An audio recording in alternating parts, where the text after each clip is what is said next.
except for Lord's Manor. With Li Rong by my side, we will head directly to the villages of the rabbit people and fox people to the west. We drove at high speed for about an hour. Then I saw two extremely busy villages. Rabbit people and fox people went in and out of their respective villages. Let's go, this is the place. Fang Hao led the somewhat curious Li Rong into the village of the fox people. Upon seeing Fang Hao approach, all the fox people put down their work and prepared to kneel down in respect. All right, you all go about your business. Call your clan leader and rabbit folk leader over as well. Fang Hao instructed, stopping the fox people. Fox people immediately ran down. I've gone to inform the fox people patriarch. Not long after, in a room, the chieftains of the fox people and rabbit folk entered one after the other. After giving a slight bow, she carefully sat down to the side. Fang Hao looked at the two of them and said, now that the village has been built up, whether you live a good or bad life depends on yourselves. Thank you, master. The two hurriedly thanked him again. Fang Hao didn't waste any words and got straight to the point. This is City Lord Li Rong. She will build a factory here, and young people will be able to work in the factory and learn some skills. She will pay you wages, which will also improve the lives of people in the village. These were slaves he had bought, but we also don't want to turn them into dull, lifeless work machines. Two lifeless villages were not what he wanted to see. They hope that the village will develop normally. More people will work in the factory, and Li Rong will pay their wages, just like the natives Li Rong hired in his own city. The fox people chieftain, looking bewildered, glanced at the rabbit folk chieftain, who shared the same expression. He asked softly, Master, what is a factory? For it, Fang Hao looked at Li Rong beside him. The latter thought for a moment and explained, it's a separate place where you go to work every day, and you'll be paid according to the amount of work you do. Oh, okay. The fox people chieftain hurriedly agreed, not daring to ask any further questions. As slaves, they knew what they were supposed to do, and asking too many questions would only annoy their masters. When they start working, they'll naturally know what they're supposed to do. Actually, I was quite happy. Whether it's rabbit people or fox people, it all boils down to a one-time transaction. I've already paid the money to slave trader. They came here hoping to have enough to eat and live one more day. Doing manual labor is a given. Now, the thought of slaves working and being paid is a wonderful thing. Both of them were overjoyed. Fang Hao ignored the two orc race officers below, whose faces were beaming with joy. Looking at Li Rong beside him, he continued, how do you want to train them? Where should the factory be built? Li Rong had already made plans. She answered softly, I will arrange for someone to come and train these people tomorrow. The factory can be located in one of the two villages, which will be convenient for them. Fang Hao nodded, indicating that he understood. He said to the two clan leaders below, all right, you two go back today and each select. Well, let's start with 200 people. City Lord Li Rong will arrange for someone to train you. You must study hard, understand? Understood, master. We will definitely study hard. The two immediately promised loudly. Yes, you should go back and explain things clearly to your tribe. The two bowed again and then withdrew. In the afternoon, Fang Hao took Li Rong to Prol and Li Sis. Li Rong was introduced to Tavik and Rebecca, whose words were tinged with jealousy. They secured a location for the shop in the city. Prol is only a level 5 city, although it has now begun to expand. However, the wealth of the rich in the city is still limited. Therefore, the shop is only a 2-story building of about 100 square meters. If the store is too big, the city's spending power will be limited. Li Sis City, being a level 12 city, has many long, established noble families, giving it considerable spending power. Therefore, Fang Hao selected a 3-story stone building with an area of over 200 square meters from the shops for sale in the city lord's mansion. It is located in the center of the western commercial street. Its scale is in no way inferior to Li Rong's in Silverwing City. Li Rong's face was full of smiles when she saw how easily the two shops had been booked. He kept talking nonstop, but didn't smoke a single cigarette. He said there was hope for life, and he planned to quit drugs to live a few more years. After selecting the shop, the next step is to wait for the renovation to begin. The renovation here doesn't require any major plastering or anything like that.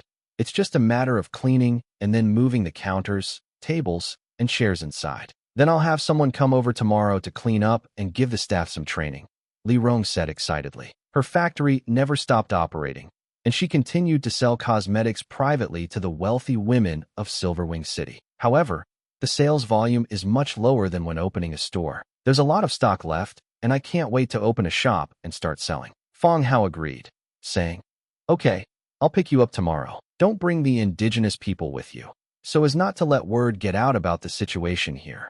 Li Rong naturally understood Fang Hao's concerns and nodded to indicate that she understood. After everything is dealt with, Fang Hao then took Li Rong back. Our location is too far from Li Rong's city. If it weren't for teleportation, a round trip would take at least a month. After seeing Li Rong off, Fang Hao returned to his residence. Late at night, Boffing Mountain, outside the dwarves' last 11th and 12th fortresses. The roar of artillery fire and the billowing smoke were like dark clouds, obscuring the moon. A beast hide tent outside the position. A voice sounded from outside the door. "Sister Jiayue, the new undead army has arrived, and a rough estimate is that there are more than 1,000,000 of them." Dong Jiayue, who was resting in the room, sat up. After yawning, he asked, "What time is it?" "It's past 2 in the morning," someone said from outside the tent. A sharp glint flashed in Dong Jiayue's eyes. "Pass down the order. Prepare for a full-scale assault." "Yes," came the reply from outside the door, who then turned and left. The undead harassed and attacked continuously for several days. Skeletons don't need rest, but dwarves do. Today is the planned time for the official offensive. After putting on protective gear and taking his weapons, he stepped out of the tent. Outside the tents, squads of soldiers were busy at work, as well as a large-scale mobilization of the undead troop type. At this time, all the transmigrators and living beings soldiers had finished resting and came out. Dong Jiayue nodded to everyone and sat down in the central command position. Without further ado, he said in a cold voice, "Attack." "Yes." Swish, swish, swish. The flag of attack was raised high. One by one, the cavalrymen, carrying orders, scattered in all directions, shouting loudly, and attacked. Thump, thump, thump. The drum beats were dense and rhythmic. Patches of grayish-white light once again enveloped all the dead. Among the attacking infantry, a group of towering trolls, each wielding a shield the size of a door, approached step by step. In the middle of the group, skeleton hero, Rochuan. He kept shouting, "Watch out above, raise your shields." Ding, ding, ding. The bullets struck the shield, creating a series of clanging sounds. Large swarms of skeleton bats, carrying detonator, also joined the battle from the rear. Once again, fearless of death, they flew towards the top of the fortress. Fortress number 11. The continuous fighting over the past few days has left all the dwarves exhausted. The undead are like an endless horde. They launched wave after wave of attacks. If it were just ordinary lack of sleep, they might simply be exhausted. However, while mental energy is highly focused, physical strength is constantly being depleted. They were all made to repeat the actions of firing and reloading endlessly, like zombies. Clang. Just then, a dwarf carrying cannonballs suddenly collapsed to the ground. The round cannonballs fell to the ground and rolled down the stairs to the bottom of city wall. Everyone else was terrified. Scatter immediately and hide far away. These shells weren't just lumps of iron. They contained gunpowder. If this were to explode, who knows how many people would die. However, the shell did not explode. Instead, it rolled to the side and came to a stop. Then look at the dwarf who fell to the ground. After collapsing, he immediately fell into a deep sleep. The dwarf captain glanced at it. He went up to him and woke him up, saying, "Hang in there a little longer. Once His Majesty Rune sends someone to relieve us, we can get a good night's sleep." The dwarf soldiers didn't say anything. They just got up again and continued carrying the cannonballs. Inside the command center, a rather burly dwarf, clad in bright silver armor and sporting a long, fiery red beard, stood solemnly before the table. On the low, long table, there was an open map. During this period, the dwarves and the undead frequently clashed. Although the city was not lost, the dwarves suffered exceptionally heavy losses. Several raids and skirmishes in the wild resulted in losses on both sides. The spirits of the dead are like tireless maggots clinging to one's bones, relentlessly fixated on oneself. The attacks were relentless and uninterrupted. They were forced to retreat step by step and are now trapped in this city. Cedric, an orange hero, is one of the 3 great generals of the dwarves. "This is the first time I've ever been beaten so humiliatingly." They have anger but can't vent it. They can only passively endure it. "General Cedric, what's the news from Grey Iron City?" a dwarf commander asked. All the soldiers in the city felt aggrieved. However, it is also clear that given the current scale and intensity of the undead attacks, if it weren't for the heroic General Cedric leading the defense, the city has probably already fallen. Not to mention, they've managed to hold on until now. However, their losses were equally severe. Every soldier was now on high-intensity defense, and their ammunition was almost exhausted. If this continues, I'm afraid we won't be able to hold out for much longer. While staring at the map, Cedric said, His Majesty Rune is most likely waiting for human reinforcements. We sigh. At this point, Cedric let out a heavy sigh. Winter is just around the corner, and the reinforcements that humanity can provide are likely to be limited. Even if we reach Boffing Mountain, it's hard to say when we'll be able to provide support here. What do we do without reinforcements? A commander asked anxiously.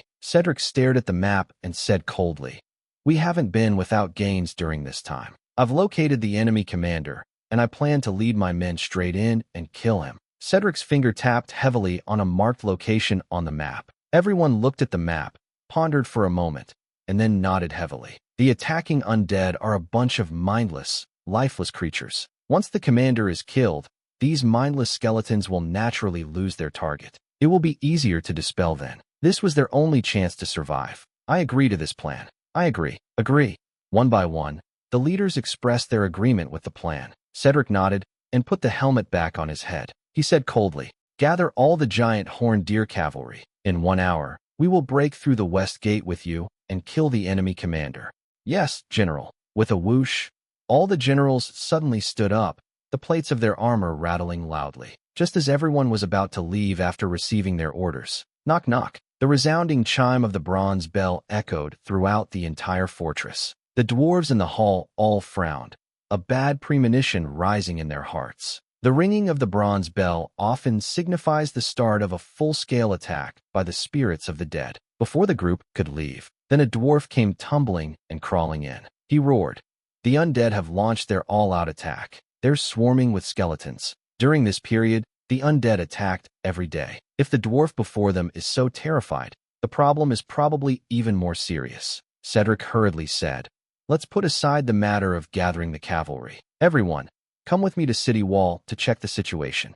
Without hesitation, everyone strode out of the hall and onto the city wall. At this time, the city was in complete chaos. The captains shouted orders, and the sounds of gunfire and rifles filled the entire fortress. Meanwhile, teams of people were already demolishing nearby houses. Stones and logs were started being moved up the city wall. Cedric led his men up city wall. Looking down, their faces changed color. The towering skeleton ogre held an iron shield the size of a door above his head. The shields, one after another, formed an iron-gray dome that obscured the skulls below. The bullets clattered against it and bounced far away. Through the gaps in the iron shield, one could see the skeletal undead hidden below. Bullets and crossbow bolts are no longer capable of causing any damage. Only the constantly spewing cannon can knock down enemies under the shield. However, the number of cannons is ultimately limited. Move all the detonators over here, and once they're all gathered, throw them down with me, Cedric yelled. The captain immediately gave orders,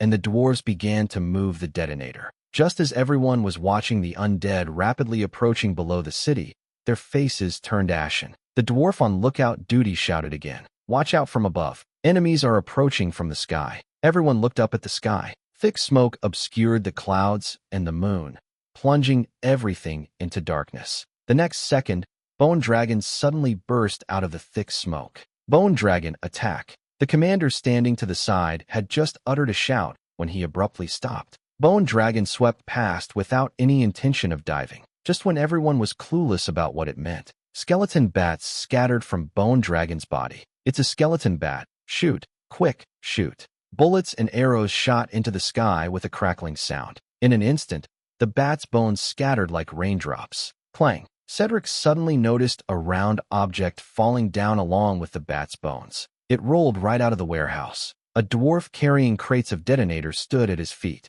Damn it, Cedric cursed. The dwarf carrying the detonator also noticed the object beneath his feet. He looked down at his feet, then at what he was holding in his hands. Did it fall off by itself? But why is it smoking? Immediately afterwards, bat carcasses mixed with detonator rained down from the sky with a crackling sound. Like a celestial maiden scattering flowers, they fell throughout the city. The dwarven fortress was not large to begin with, and the number of detonators basically covered the entire fortress. Cedric's face turned pale, and he immediately shouted, Take cover! Avoid the detonators on the ground. Quick!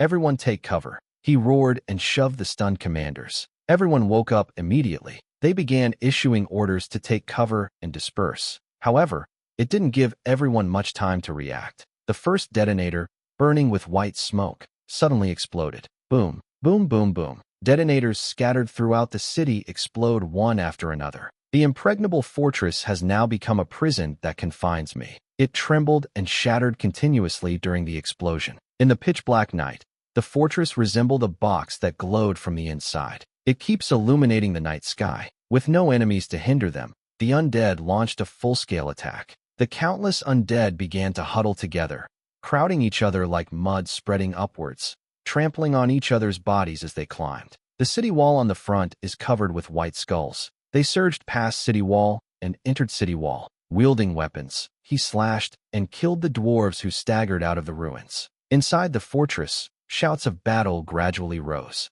The dwarves continued to resist. With the 4 city gates opened and more skeletons pouring in, the outcome was already decided. Beneath a pile of ruins covered in earth and stones, Cedric pushed aside the stone slab pressing down on him, leaned on weapons, and stood up. He shook his dizzy head and wiped away the bloodstains that were obstructing his vision. As far as the eye could see, there were ruins, fires, and countless undead soldiers pouring in. Cedric shakily pulled the blood-stained conch shell from his pocket. He placed the conch shell to his lips and said in a trembling voice, "I am Cedric. Fortress 11 has fallen, and the entire city has perished in battle." After saying that, he tossed the conch shell aside. He stroked his beard with his blood-stained hands. He glanced coldly at the dense horde of undead in front of him, picked up his battle axe, and strode forward. 4 o'clock in the morning. Fang Hao was suddenly awakened by a notification from Lord's book. I sat up, opened my private chat, and saw a message from Dong Jiayue. "Brother Hao, the 11th fortress has been breached. The team has now split into 2 groups. Commander Blacksword will lead 50,000 skeletons to besiege the 12th fortress, while the main force will continue forward to begin the attack on the dwarves' capital city, Grey Iron City." To speed things up, Dong Jiayue decided to split his forces into 2 groups. Fortress number 12 is not located on the road ahead. Therefore, a team was assigned to besiege Fortress 12. The main force of the army continued its advance, attacking the dwarves' capital city. In Fortress number 12, after cutting off all access to the outside world, the people inside will eventually surrender, or they will starve to death in the city when they run out of ammunition and food. The weather has turned cold, and the original plans have been delayed. Despite the cold, the people continued their advance, striving to capture Grey Iron City as quickly as possible and end the war. Fang Hao checked the map and felt there were no problems. Moreover, Dong Jiayue and the heroes who participated in the battle knew the situation on the ground much better than he did. Fang Hao replied, "Okay, just let me know what supplies you need, and I'll allocate them to you as soon as possible." "Well, there's no rush now. We can replenish everything once we see Grey Iron City."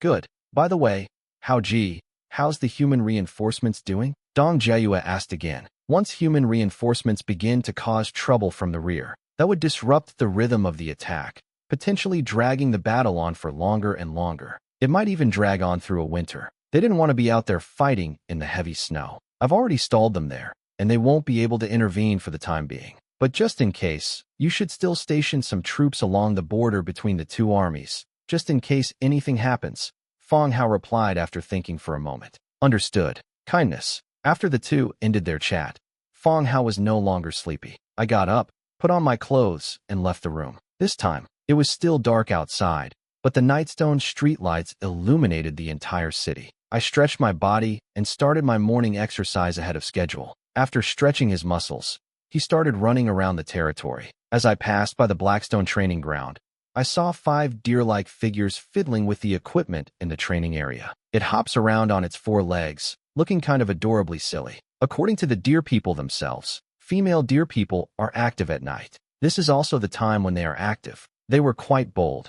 Most slaves would be terrified to death at the sight of the patrolling skeletons, especially in the dead of night. They seemed to be having a lot of fun. Fang Hao watched from a distance, not wanting to disturb their mood. He ran far away and continued his training. As he passed through the central area, he saw another figure standing in the central square, looking up at the towering golden statue. "Gold-eating queen, Amanda, what's going on?" Is it this lively here at night too? Fang Hao slowed his pace and looked over here. Why is she looking at her own statue? Is she reminiscing about the past? Or admiring herself? I probably shouldn't be able to admire myself. This was mentioned in Amanda's description. Amanda wrapped herself in gold after discovering that her skin had dried out and was no longer as beautiful as before. The queen's golden statue is clearly an image of her wearing a mask, and it's probably not for self-admiration. Was she reminiscing about something from the past? That doesn't make sense either. The dead are like ascetics. When they relinquish their physical bodies, all their emotions become extremely cold. It shouldn't be this kind of sentimentality. After thinking for a moment, Fang Hao ran over, wiping his sweat as he greeted her. Amanda, you're up? Good morning. Amanda slowly turned around and looked at Fang Hao, who was walking towards her. Lord Fang Hao, what are you doing? Amanda asked softly. Oh, morning exercise, huh? Just happened to see you standing here. Fang Hao walked up to her. Exercise. I remember I also enjoyed exercising. My tutor always scolded me for wielding weapons, saying it would damage the queen's image. Amanda paused slightly, then continued. Obviously, he was wrong. A strong body is equally important. Forehead. She was indeed recalling what had happened before. The description also mentions that Amanda died from poisoning. The hero possesses a strong physique, so even if he is not completely immune to the toxin, he will not be poisoned to death. It seems this is something Amanda regrets, but she has become a ghost, and that cannot be changed. Fang Hao thought for a moment and said, the undead are not bad either. They have a mortal life and a long time to pursue what they like. Really? How do you know that the dead can still have things they like, instead of being a soul that is utterly empty and boring? Amanda retorted, really? That's what Nielsen advised me to do. He wants me to undergo the transformation ritual sooner. Fang Hao replied immediately. Amanda looked at him curiously. Sir, is there something you need to attend to? No. Then please chat with me, sir. I haven't spoken to anyone in a long time. Amanda said calmly. Sure. Fang Hao immediately agreed. Maybe it will increase loyalty a bit. Dark Gold Hero's loyalty is really hard to raise. Amanda nodded and gestured. Golden liquid flowed from the pendant around their necks, forming a table and 2 chairs in front of them. Amanda gave a signal. The 2 sat down on the chairs. Lord Fang Hao, are you a transmigrators? Amanda asked. She learned some information about transmigrators from Li Rong. She was also very surprised by this group that had been suddenly sent here. Yes, I was suddenly sent here a few months ago, Fang Hao said softly, leaning back in his golden chair. Is this the power of God? Fang Hao was stunned. God, perhaps so, but the beliefs of the people there seem to be quite different from those here. Perhaps so. Maybe some great being, bored and wanting to add some fun, sent us here, Fang Hao said. Amanda glanced at him curiously. Making fun of the gods made even the queen's heart tighten. But soon, he relaxed again. He continued, do you miss your hometown? Hometown. This word instantly conjured up images of a modern era in Fang Hao's mind. My parents live in an old resettlement community, and there are elderly people who line up every morning to get free eggs, but don't actually buy anything. It's been so long that the wooden planks in front of Lord's Manor, which are engraved with the number of days, are now covered with countless scratches.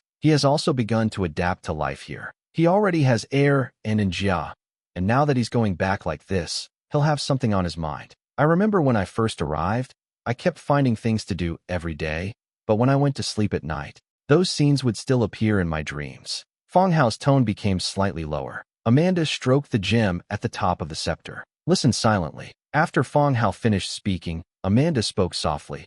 I also slept for a long time. In my dream, I saw the sea of Hunyanir flowers, with fiery red blossoms covering the hillsides. As far as the eye could see, it was a sea of red. I also saw the festival of Goddess of Abundance, where boys could give girls tokens of love, the trust of the subjects, and the expectant eyes of the children. The emotions of the dead are not strong, but in Amanda's calm tone, he could hear a longing for the former kingdom and a sense of guilt towards her subjects. He remembered the first sentence of the description. Amanda, whose wisdom and courage are as celebrated as her sense of honor and justice. Her subjects had high expectations of her. Even after she became an undead, he still trusted her and allowed her to continue ruling the kingdom. This trust has surpassed the living being's rejection of the dead. But the ending doesn't seem to be good. Amanda is seriously injured and seals herself away in the underground palace. The Hundredfold kingdom has lost its queen, and the ending is not hard to imagine. How is the kingdom of Hanrianir now? Fang Hao asked, following her story. Amanda shook her head and said, I don't know. I asked Li Rong to inquire in Silverwing City. I heard that the kingdom of Hanrianir has become history, and its territory has been divided among many races. If we judge it by the site of the former kingdom, its current name is Otis Great Tomb. Otis. This name is not Bone King. Otis. I was able to become a member of the Merchant Alliance through Otis's recommendation, although I paid him a fee. Yes, names like Great Cemetery or Great Tomb are commonly used by immortal kings. The ruler of this great cemetery of Otis is the Bone King. Otis, one of my former subordinates. I don't know why he survived and became the ruler of the old kingdom again.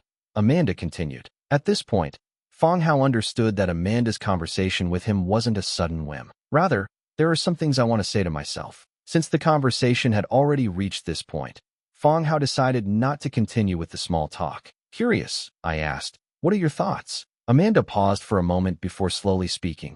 I want to go back and see. If Otis has done a good job, then I'll just go back to see my hometown, to see the kingdom I once knew. If he abandons his former beliefs and proves unfit to be a ruler, I will reclaim this position, and I will need your help then. This assistance is nothing more than manpower and equipment. Amanda is powerful and skilled in strategy. However, without troops, he cannot reclaim the kingdom's rule, which is why he needs Fang Hao's support. Fang Hao thought about it. Amanda was now a hero under his command. She was powerful and spoke tactfully. If she wanted to reclaim her homeland, it would be a good thing for the territory. Providing corresponding support also expands the territory. Of course you can. I will support your decision. Just like we said in the underground palace, we will support each other to survive in this world. Fang Hao gave a sincere smile. Gold-eating queen.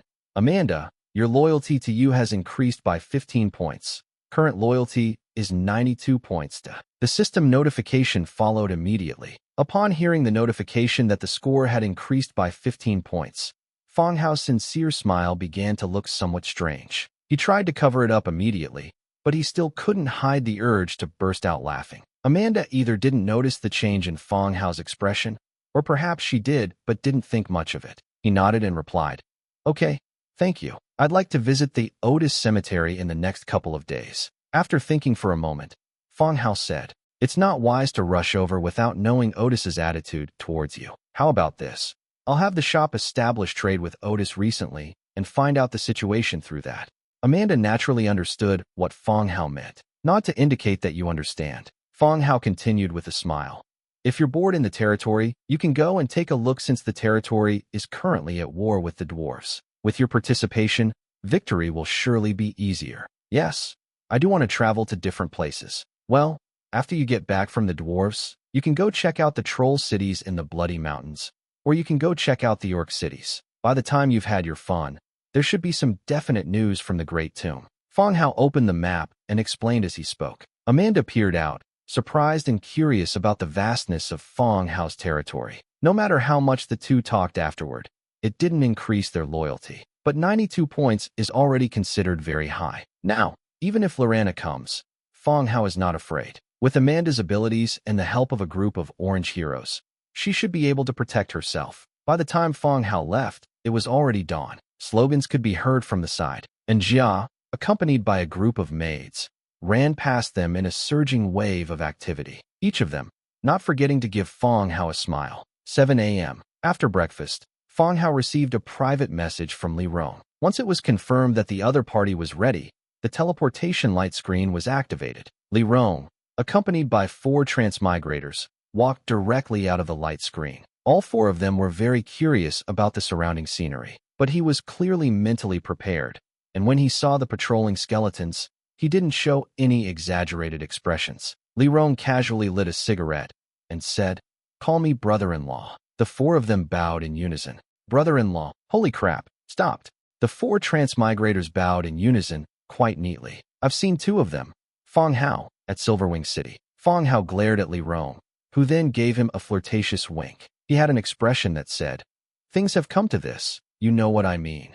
Fang Hao didn't bother to say anything. If you deny it immediately, she even dared to say that you'd turn your back on me after you'd done with it. The more you talk to her, the more enthusiastic she becomes. Let's get down to business, he said. Li Rong, why are there only 4 people? Li Rong exhaled a smoke ring. I only have 5 people under my command, and I need to leave one to guard the place. You don't trust the natives, so what can I do? Can you manage to get them all? The process isn't difficult.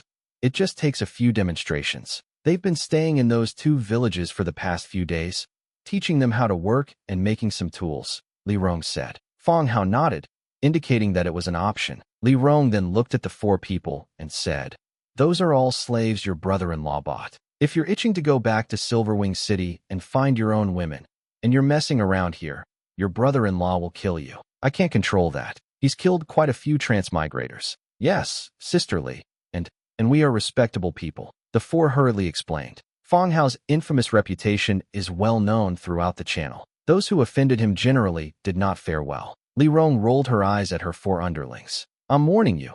Teach them properly here. Understood? I guarantee I will complete the mission." Li Rong then looked at Fang Hao.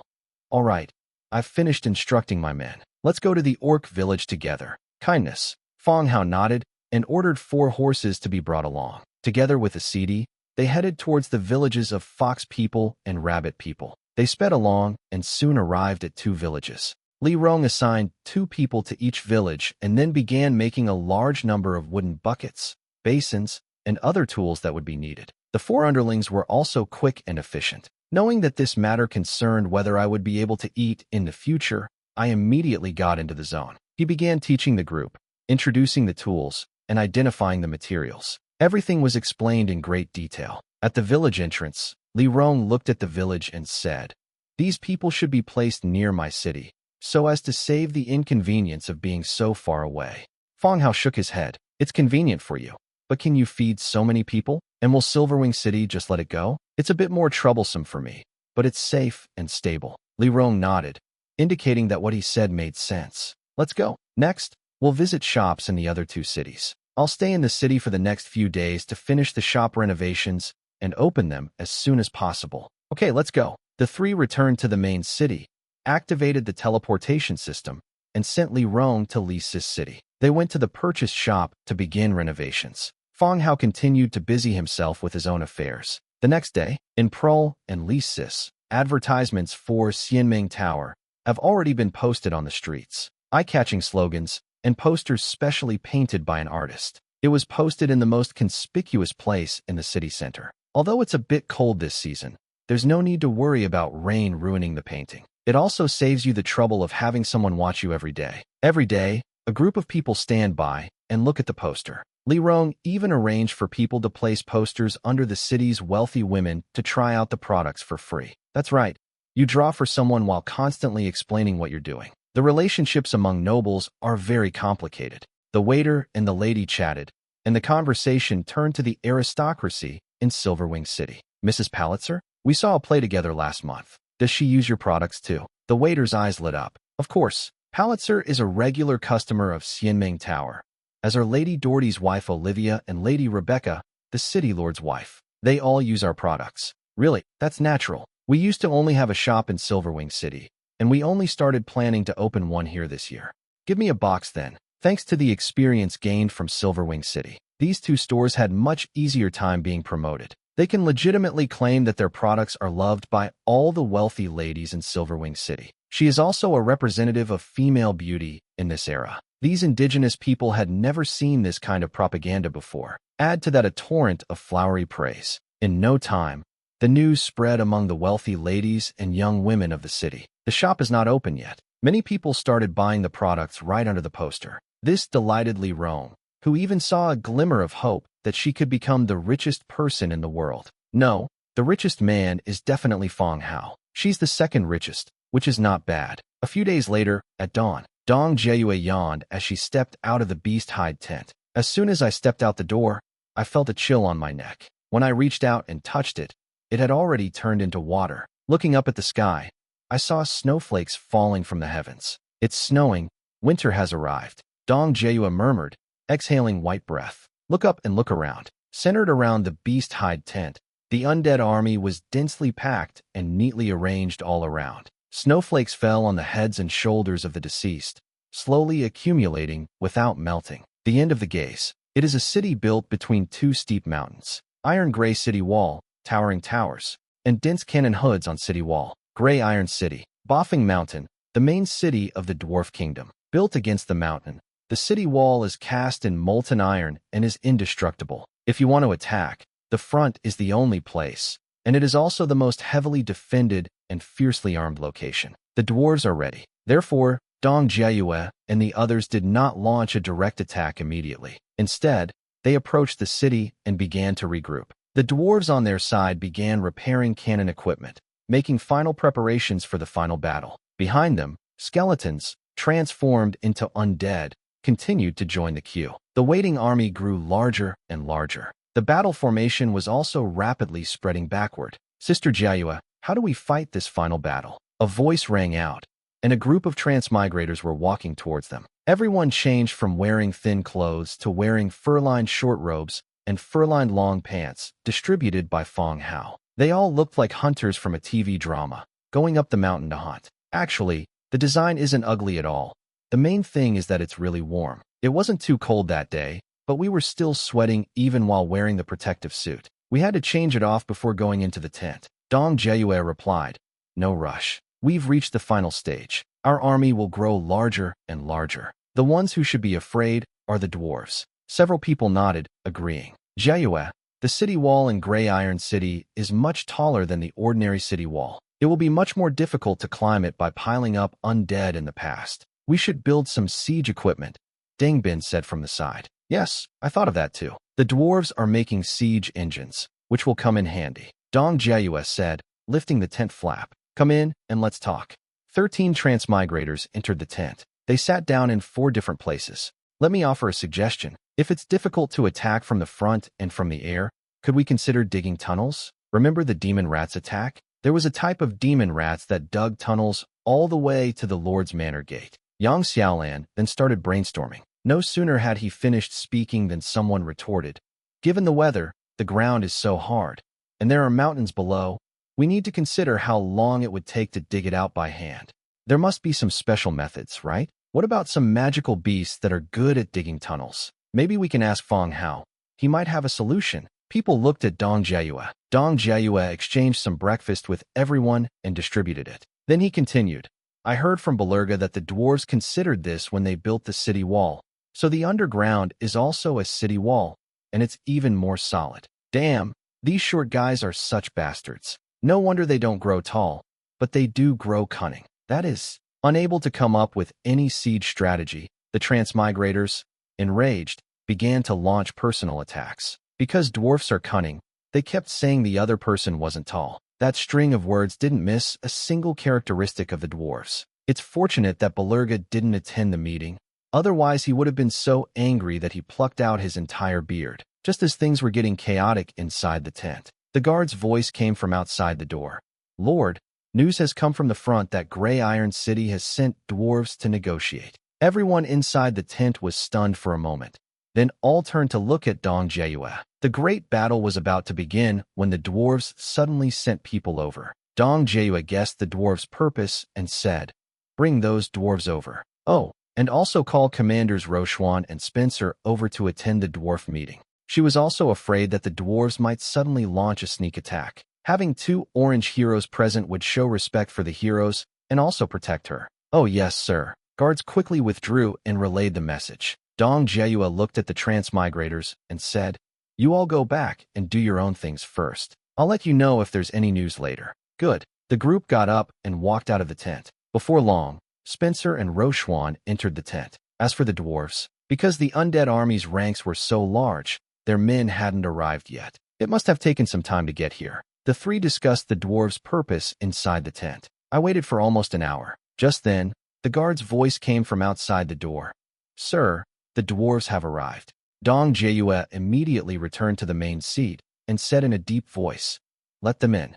Splash. Footsteps sounded outside the door. The tent was pulled open, and 3 dwarves appeared. The leader of the dwarves had a gray-white beard and wore a fine cotton overcoat. He strode in with his head held high. However, when they saw that the person sitting in the main seat was a young human girl, the 3 dwarves all frowned. He then glanced at the undead heroes standing on either side like guards. His eyes looked somewhat confused and puzzled. I forgot to say the lines I had rehearsed earlier and just stood there in place. "Please, all of you, have a seat." Dong Jiayue said first. Hearing the sound, the three dwarves came to their senses, looked at each other, and sat down in the seats nearby. Dong Jiayue continued. With a great battle imminent, what brings the three of you here? The gray-bearded dwarf, who was in the lead, slammed his fist on the table and shouted, Boffing Mountain has never had any connection with you. You have seized my city and killed my people. What exactly do you mean by this? The questioning tone instantly created a tense atmosphere inside the tent. The three initially thought the other party intended to negotiate, but unexpectedly, they came to confront them. Seeing the dwarves glaring and blustering, Dong Jiayue was amused and said, Dwarves attacking transmigrators' cities, plundering winter supplies, and enslaving transmigrators. Do you think you're doing it very secretly and that no one else knows? The gray-bearded dwarf frowned. They never expected the other side to bring this up. At first, they also didn't expect that this great war between the undead and the dwarves was led by the transmigrators. Seeing that Graybeard remained silent, the red-bearded dwarf behind him spoke up, saying, What transmigrator city? We don't know anything about it. Even if there are any misunderstandings between us, we can resolve them peacefully. Aren't you afraid that all the living beings will surround and annihilate you by colluding with the undead? Good grief. The topic has been brought up to the undead again. Dong Jiayue frowned as well. She didn't want to argue with them about right and wrong in this matter. If they don't attack the dwarves will march eastward and conquer the transmigrators one by one. Therefore, she naturally didn't feel any psychological burden. As for the undead troop type, this is the hidden faction. It's super useful, okay? You don't need to eat, drink, or relieve yourself, and there's no concept of morale. What's the point of you guys saying all this? Without hesitation, Dong Jiayue stated bluntly, If the three of you are here to discuss who is right and who is wrong, then you may go back and await your death. My army will conquer Gray Iron City. These words made the three of them so angry that they stood up immediately. But seeing the coldness in Dong Jiayue's eyes, he sat back down. Their mission here is not yet complete, and they won't just go back like this. Taking a deep breath, the gray-bearded dwarf said, I won't bother with you, kid. I'm here on behalf of His Majesty Rune to negotiate peace with you. What I said before, about your responsibility and my responsibility, was just a prelude to the discussion that followed. But Dong Jiayue and other transmigrators don't really relate to this kind of thing. Who's right and who's wrong doesn't matter.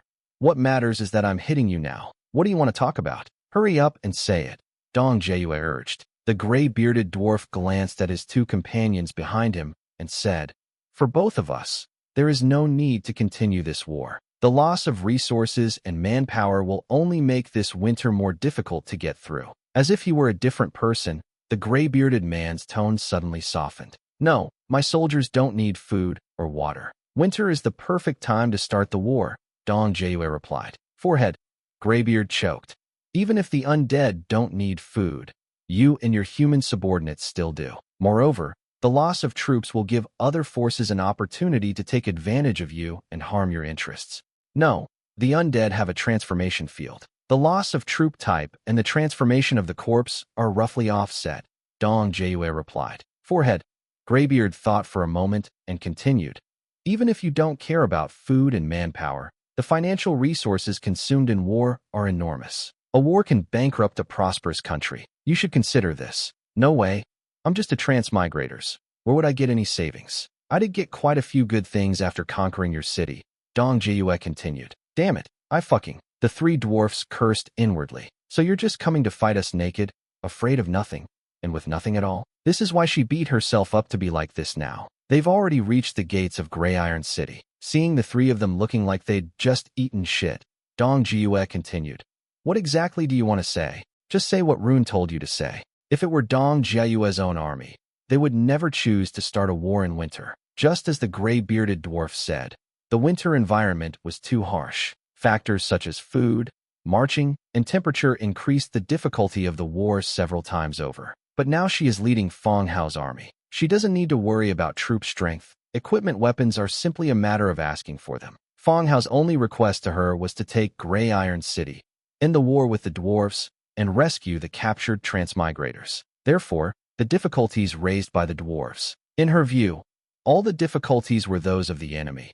Not only did Graybeard not mention them, but she herself couldn't figure them out. However, Dong Jiayue had no intention of wasting time with him on this. Let them state their purpose directly. Graybeard and his men had no choice but to say, His Majesty Rune said that as long as you agree to withdraw your troops, leave the Boffing Mountain territory, and cease your attacks on the dwarves, Gray Iron City will provide you with some compensation.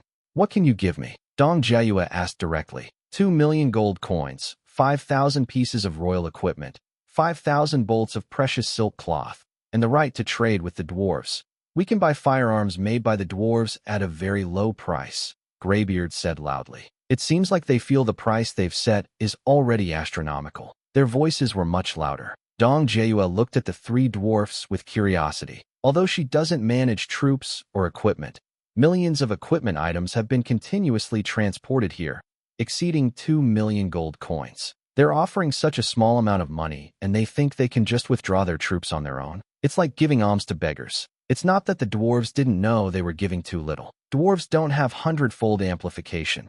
They produce everything little by little. This war has dragged on for so long, and they are constantly draining their resources. I can't get it out anymore. Dong Jiayue was too lazy to waste words with them and waved her hand. All right, you guys go back. Let Rune keep this money. You. Graybeard's eyes widened again, and he continued. Then tell me what you want, and I'll talk to His Majesty Rune. We can still talk. There's no need to make things worse. Anything is negotiable. Can. Dong Jiayue carefully examined the gray-bearded man and slowly said, Would you like to open the city gates and surrender? Bang. Dream on. You're all dreaming. Graybeard roared. Dong Jiayue didn't mind either. Then let's go back. The competition starts in the next couple of days. Let's eat whatever we want, so we don't miss the chance later. Seeing that things were not going well, Graybeard and his men also lost their temper. He stroked his beard and said coldly, Humph, do you really think we're afraid of these skeletons? Gray Iron City is the most fortified fortress, standing for 100 years, and no force has been able to break through it. You guys are probably still a bit lacking. If you're so powerful, what are you doing here? Showing off your 2 million gold coins. Dong Jiayue retorted. Dong Jiayue is also a player who argues with a group of people in the channel. Sarcasm and irony have become common skills among people in this age group. Why would they be afraid of the old man from the indigenous people? I'm just giving you a choice. If you ask me, taking the money and withdrawing your troops is the best option. Graybeard continued, his eyes wide. Oh dear, you should go back and persuade your Rune. You. Graybeard nearly coughed up blood. Dong Jiayue sneered. Men, send them out. If they don't leave the area within an hour, kill them on the spot. Yes, let's go, old man. Guards pulled back the curtain outside the door and peeked at the dwarf. The dwarf's faces turned ashen. He glared fiercely at Dong Jiayue, then turned and walked out of the tent. The snowflakes outside the tent were getting bigger and bigger. The endless undead army chilled the dwarves to the bone. Inside the tent, although he spoke toughly, he was actually quite uncertain. There are so many undead, we can't possibly kill them all. Where did all these undead come from?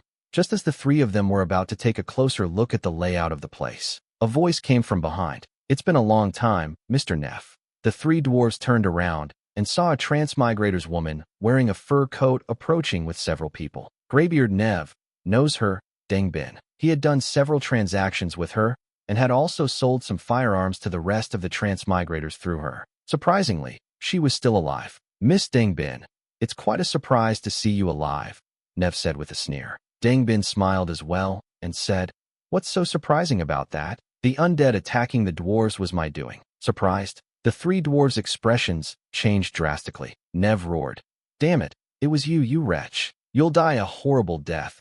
Your soul will suffer eternal torment. Dangbin remained unfazed by Nev's curses. He stepped aside and said to his men behind him, What are you waiting for? Beat them up. Splash. The human soldiers behind them rushed forward and gave the three terrified dwarves a sound beating. Not far away, guards are reporting on what's happening here. From afar, Dong Jiayue's voice could be heard from inside the tent.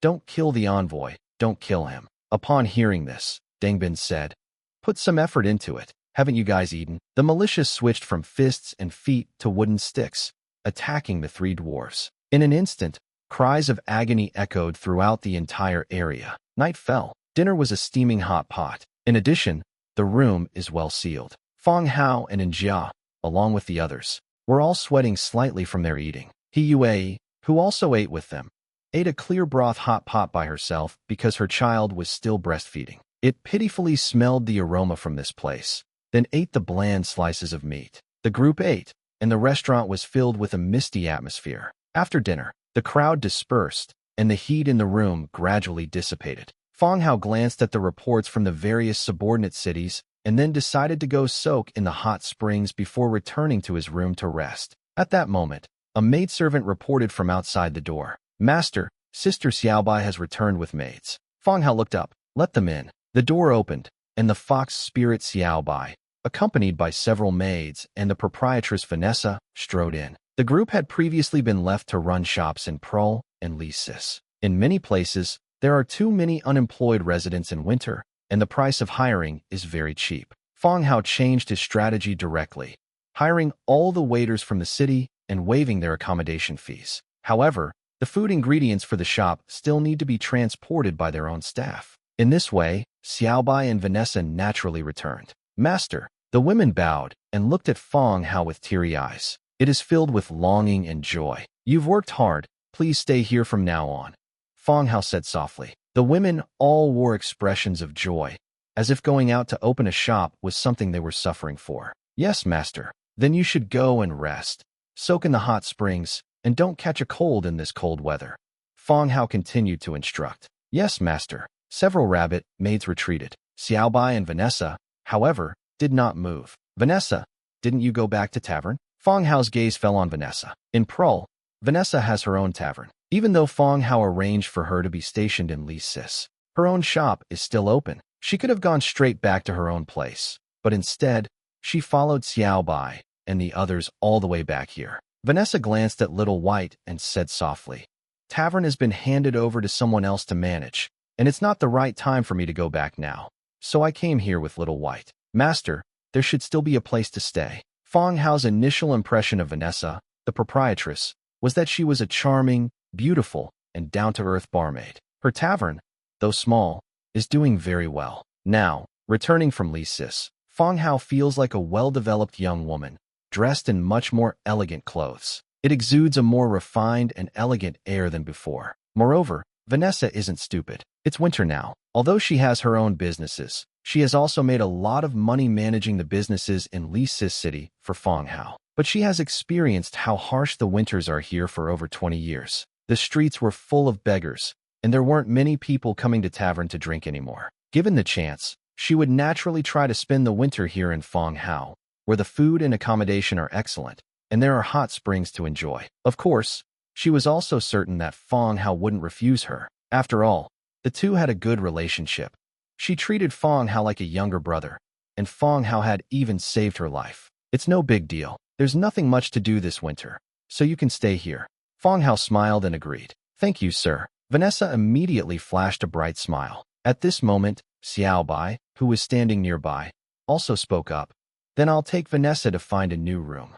"Okay, just go get whatever you need from the warehouse." "Kindness." The two responded and walked out of Lord's Hall. They saw the two off. Fang Hao then went straight up to the 4th floor. The study was on the 4th floor, with wardrobes lining the walls, along with various handicrafts, paintings, and sculptures that I had collected. Overall, his study truly has the feel of a noble room. As I entered the study, I heard a burst of silvery laughter coming from outside the window. Looking out the window into the backyard, then they saw Air and his friends, comfortably soaking in the hot spring, chatting and joking around. Air and Njia were playing and hugging each other, one in black and one in white, which made a strong visual impact. This world is different from the world of the past. Even in this weather, the Huichun hot spring is still steaming hot. A misty atmosphere surrounded the area, and the surrounding area was filled with sunstone slabs that emitted bursts of heat. Fang Hao sat down at the table and placed his wine glass on it. I opened the Lord's book and discussed the plans for the next couple of days with Don Jieyue.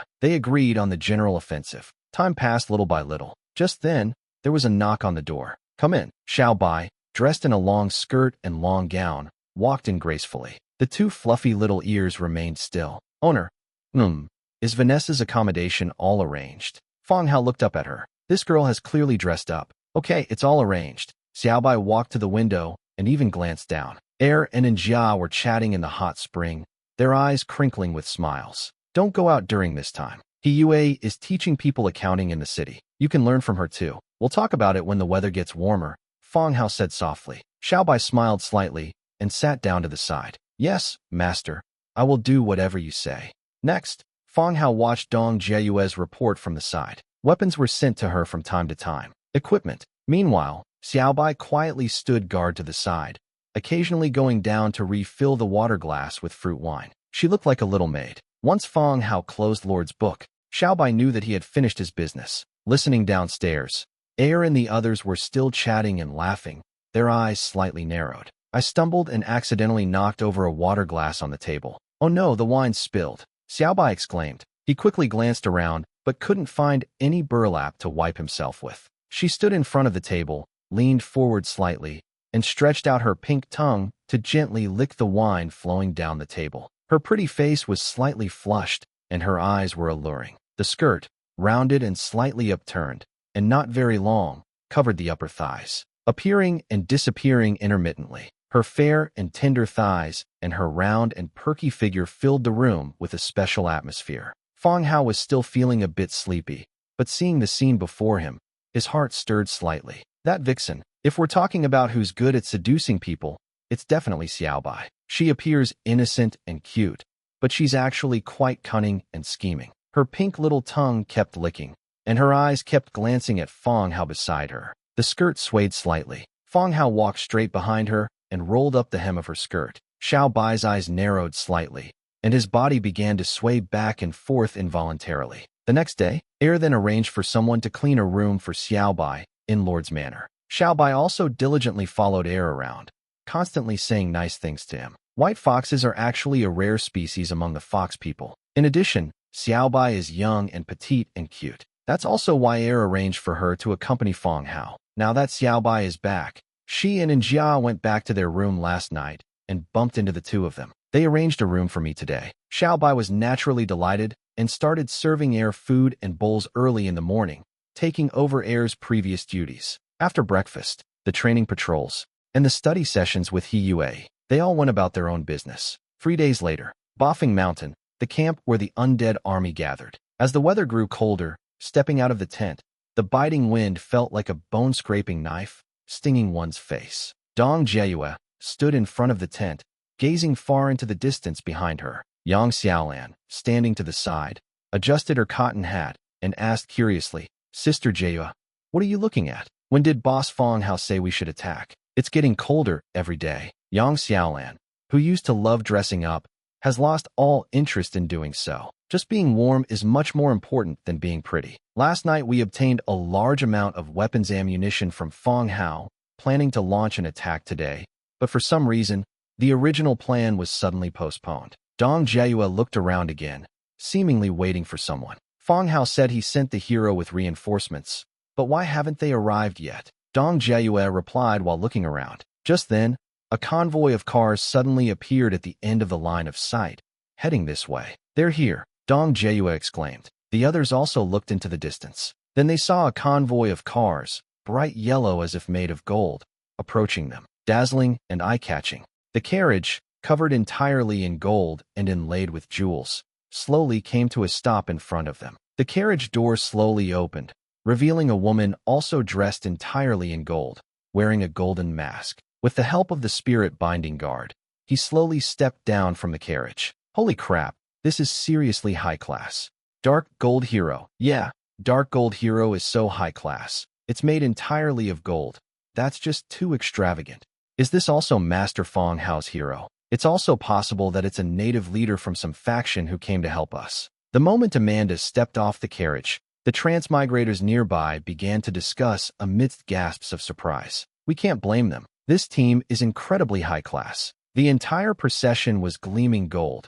It was dazzling even from a distance. Moreover, the following flatbed carts were also loaded with various types of goldware, one cart after another. Didn't they say it was reinforcements? Why didn't you bring more soldiers? Why are you carrying so much weaponry? Are you planning to buy Grey Iron City? Amanda ignored the transmigrators and went straight into the beast hide tent. He sat down in a seat on the side, looking at the group of heroes and Dong Jieyue around him. He calmly began. Fang Hao asked me to assist you in taking over Grey Iron City. Dong Jieyue frowned. Dark Gold Hero is indeed amazing, but in such a large-scale war, the role of one or two heroes is not very significant. Clearing his throat, Dong Jieyue said, Commander Amanda, did you only bring those soldiers outside? Amanda nodded. Yes. Okay. What type of army are you good at commanding? Dong Jieyue continued to ask. Amanda glanced at everyone. He spoke slowly. Gray Iron City only has one city wall that can be attacked. As for commanding the army, you can proceed as planned. I will provide some assistance from the rear of the vanguard. The other heroes all looked at Dong Jieyue. They had no idea where this woman who had suddenly appeared came from. I have no idea what she's trying to do. Dong Jieyue thought about it carefully and felt it didn't really matter. This Dark Gold hero was only added temporarily before the war started, so it doesn't matter even if he doesn't help the battle. If she were to temporarily redeploy troops, it would take another 2 or 3 days. After thinking it through, Dong Jieyue slammed his hand on the table and said loudly, All right, that's settled then. All troops, prepare. As planned, we will attack the city in 1 hour. Yes. Everyone acknowledged the order and strode back. Amanda also left, carrying his cartloads of gold. He hurried forward. An hour later, the military flag was raised, and the messenger quickly relayed the orders. At the same time, the sound of war drums rang out. The drum beats enveloped the undead army, gradually coalescing into a deafening roar. Vanguard. Roshuan glanced back at the military flag behind him and roared, Raise your shields. Swish, swish, swish. The dense skeleton ogres raised their massive, heavy shields. Raised high overhead, they form gray iron domes that, at a glance, resemble neatly laid ground spreading out. Attack! At a command, the undead marched forward in orderly steps. Amanda was sitting in the carriage behind. He raised his scepter and pointed it forward. On the carriage behind, golden fluids rapidly converged, forming winding rivers. It quickly spread to the skeletons' bodies, coating the surface of their bones with a layer of golden armor. Beneath the shield-shaped dome, everything was bathed in a warm, orange glow. Roshuan glanced back at the carriage behind him, said nothing, and began to give the order. The skeleton warriors would begin their attack. The diminutive skeletons, under the cover of shields, advanced little by little along with the army. Dong Jieyue sat in the center of the army, but could not see the skulls in front of him, which had all turned golden. All the surrounding troops were mobilized. The ground began to tremble incessantly, and all I could hear was the sound of bones rubbing against armor. Gray Iron City. On the towering watchtower, the dwarf soldier, crouching inside the battlements to avoid the cold wind, muttered curses under his breath. Damn weather, damn ghosts. When the fighting starts, I'll use their heads as chamber pots. The companion standing nearby, also shivering from the cold, said, Don't say that. If a fight breaks out, who knows who will use whose head as a chamber pot? What do you mean? You think Gray Iron City can't stop those undead? I didn't say that. I only heard from my relatives that His Majesty Rune sent his ministers to the undead to mediate and resolve the war peacefully, but the undead refused. The dwarf naturally understood the meaning of those words. If one side were truly as confident as when speaking to His Majesty, they wouldn't have proactively sent someone to mediate. Really, does it matter if it's true or not? If a real fight breaks out, just don't rush forward blindly, lest we retreat without even knowing it. Damn undead. The dwarf cursed, raising his head and spitting in the direction of the undead outside the city. I just pulled back, but then I felt something was off. He looked up and glanced outside the wall again, and that one look left him completely dumbfounded. As if he had lost his soul, he said, Ring the bell. What? His companion below smacked his teeth together. Sound the bell. Sound the bell. The undead are attacking. His companion suddenly stood up and looked down in horror, only to see a gray iron barrier appear in the distance amidst the biting cold wind. It's slowly getting closer to this side. Damn it! The dwarf soldier cursed, slamming his head against the alarm bell. Thump, thump, thump. The resounding chimes quickly spread, followed by the ringing of the other bronze bells, instantly enveloping the entire gray iron city in their sound. Inside city wall, groups of dwarves moved swiftly. Horse-drawn carriages and ox carts, laden with defensive equipment, traveled along the city wall. The city wall in Gray Iron City is wider than the road itself. All kinds of arrows, cannonballs, stone logs, detonators, and oil bombs were distributed. Muskets and other weapons, with muzzles of different calibers, protruded from city wall, pointing forward. It can be said that they've brought out their entire fortune. In the distance, you can see countless undead approaching. The dwarves swallowed hard, their faces turning pale, even though it's still a long way off. The waiting time felt as unbearable as waiting for death. Tap tap. At that moment, a series of footsteps sounded from below. Wearing a crown and clad in gold and red armor, Rune, accompanied by a group of ministers, ascended the city wall. Ignoring the soldier's salute, he kept his eyes fixed on the approaching army in the distance. Half a year. He had only been in this position for 6 months. If the undead breach Grey Iron City today, he will be the shortest reigning king of Boffing Mountain, and also the king who led Boffing Mountain to its destruction. What did the humans say? Rune asked. Behind them, a minister immediately said, the humans are still using the same reason, saying it's the gold-eating queen. Revival intercepted reinforcements near Silverwing City and is currently eliminating the gold-eating queen. Are they making excuses? Rune asked in a low voice. It's possible, but the gold-eating queen can control the power of gold. If she really appears in Silverwing City, it would certainly make the Hall of Justice and the church take her seriously. The minister explained from the side. Rune nodded and continued. Well, what did the orcs and the Merchant Alliance say? Another minister stepped forward and said, Tusco City has changed hands, and they say they don't care about these matters. The Merchant Alliance says this is an undead army. They haven't been able to find any information about their forces, and they may not have joined the Merchant Alliance yet, so they can't intervene. Rune tightened his grip on the scepter even more. He now also knows that the one who commands the dead is a transmigrator's doll. But with such a large troop size, how could they not have joined the Merchant Alliance? Merchant Alliance must just be making excuses to avoid responsibility. Taking a deep breath, he continued. Any news about the trolls in the Bloody Mountains? No. The person who asked for help went and hasn't come back. Damn it. Rune cursed inwardly. What on earth is going on? Why are all the forces surrounding Boffing Mountain in trouble? Even if only one person is willing to support them, they can still hope to achieve final victory by defending the city with all their might. However, there are no reinforcements at the moment. As the undead soldier drew ever closer, Rune immediately gave the order. Frederick, you will take command of the defense. Frederick was a senior general from Boffing Mountain. He once led the dwarven army in a war against the vampires. Yes, your majesty. Frederick stepped forward and said in a deep voice. Rune nodded and lowered his voice.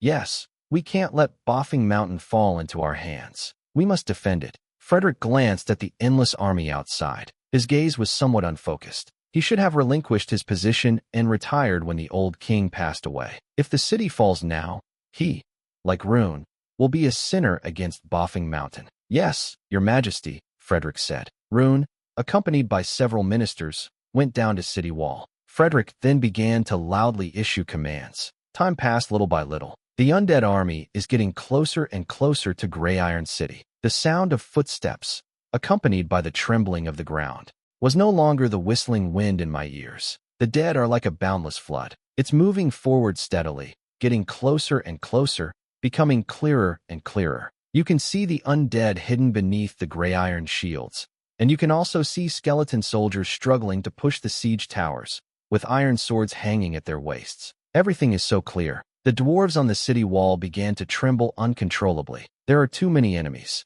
Even if they believe Rune's words, can they really defend against so many undead? What if we run out of ammunition? Or perhaps it's simply impossible to defend against. Load the cannon. A commanding shout came from the side. The dwarves, whose eyes had been wandering, instantly snapped back to reality and glanced at the undead that were now close enough to fire. Start loading shells into the cannon. The perfectly round shell was loaded into the cannon barrel, and the angle was adjusted to point far ahead. There's no need to aim at all. As long as the range is sufficient, you can hit the undead by firing downwards at will. Throughout Grey Iron City, everyone went about their business in silence, and no one spoke. Lifeless. Soon, under everyone's watchful eyes, the undead entered the range of the cannonballs. Cannon attack. Boom, boom, boom. The sound of cannons boomed across city wall. The cannon spit out flames, and in the blink of an eye, the shells landed among the distant ranks of the undead. Amidst the booming sounds, the earth and rocks exploded,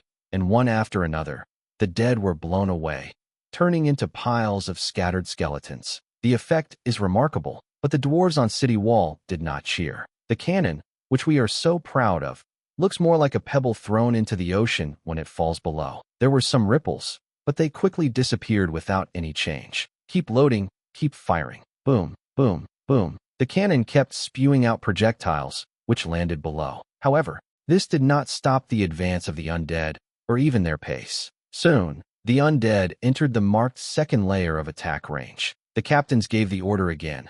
Fire the air-duct cannon. Thump, thump, thump, like the sound of striking a brass pipe, mixed in with the roar of the cannon. The air cannons began firing. This lightweight cannon, consisting of 5 connected barrels, has a shorter range and lower power than the cannon, but when all 5 barrels fire simultaneously within a fixed range, it is more effective than the cannon. After all, killing is enough. The cannonballs from the windpipe cannon once again fell into the ranks of the undead, sending up rocks, bones, and dust. However, it still didn't work. Musketeers fire. Asterisk smack, smack, smack, asterisk. Amidst the intense attack, another sound was added, as a hail of bullets began to rain down downwards. The blows struck the gray iron shield dome with a crackling sound. The bullets bounced off and scattered everywhere. Only a few bullets were lucky enough to pass through the gap in the middle, but they did nothing to achieve their purpose. At this moment, bullets are less effective than boulders thrown downwards. Through the gaps in the shields, one could see figures darting about rapidly. The next moment, beneath the shield, countless skeletons the size of humans charged out, swords in hand. These skeletons are distinctly different from the previous ones. Because these skulls are all golden, they rush towards the area below city wall in batches. They quickly crowded together, pulling and trampling each other as they climbed upwards. The dwarves peered down, their hearts pounding. Undead kept joining the pile of skeletons, growing ever larger and taller. In the blink of an eye, it reached a height of 3 or 4 meters and is still growing. Quickly stop them. The dwarves began throwing down stones, wooden stumps, and even empty wooden crates. It prevented the skeletons from gathering, but soon, the dwarves discovered that this substance was not very effective against them when they gathered together. It couldn't stop them from continuing to climb upwards. Detonator, throw it down. The dwarves bent down, picked up the detonator, pulled the fuse, peeked at it once, and threw it down. Immediately afterwards, an explosion was heard. The mountain of bones built of skulls collapsed, and a group of skeletons searched everywhere for the broken limbs. Then they reunited and continued climbing. Change the kerosene. Whoosh. Truckloads of kerosene were brought over and poured down onto the skull mountain below. The entire city wall resembles a waterfall of flames. Spectacular and intensely hot. The oil spilled onto the ground, instantly igniting a blazing fire that set the pile of skeletons below ablaze. The scorching red flames distorted the air as they burned. The flames began to spread. The golden armor turned into molten iron, and Skull Mountain was burned to ashes in the flames. The fire acted as a buffer zone, giving the dwarves a chance to breathe. However, the undead archer has reached the firing range. The bullets were denser than raindrops, clattering against the wall. In an instant, a large number of dwarves were shot and fell down, wailing loudly. At this moment, Frederick shouted, "Stay hidden, keep fighting." Before he could finish speaking, it was interrupted by a whooshing sound in the air. A dense barrage of arrows, like a giant black net, rained down upon them, obscuring the sun. Asterisk smack, smack, smack, asterisk. Arrows fell, and cries of agony filled the air. Just as Frederick looked up, he saw bone dragons swooping down again. The roar of cannons, bullets flying everywhere, and crossbow bolts shooting into the sky. The entire battlefield was in complete chaos. Smoke and tinnitus. Even the loudest command is difficult to pass. Bone Dragon. The dragon's oppressive aura sent chills down the dwarf's spines. Frederick urged Soldier, the dwarf who could still get up, to climb onto the anti-aircraft ballista. 2 dwarves assisted in turning the direction, while 1 dwarf began to operate the crossbow, firing a series of huge bolts. Arrows and bullets rained down into the sky. Like an impenetrable net, it covers the sky. Even Bone Dragon, even with his sturdy metal dragon armor, he was still knocked off balance. The dragon armor was riddled with piercing crossbow bolts. The swooping Bone Dragon was forced back and hovered in the air, waiting for its chance. And below the city, siege ladders with metal barbs reached the edge of city wall. The skeleton warriors began to climb the ladders, shields in hand. The dwarves threw boulders down the ladder while hacking at the ladder, which was propped up against the edge of city wall, with their axes. Whoosh! Bullets whistled incessantly. As one dwarf fell, another would pick up weapons and continue hacking away. Watch out for the siege engines. More shouts. The busy dwarves looked up and saw that the siege engine, as tall as the city wall, had already reached the edge of the city wall. This is a huge tower-shaped machine made of wood. It features a flat panel hanging door at the front, which can be opened to rest directly on the edge of the city wall. The siege soldiers could also directly attack the city wall through the inside of the siege engine. Without hesitation, the dwarf lit the incendiary bombs and threw them onto the siege engine.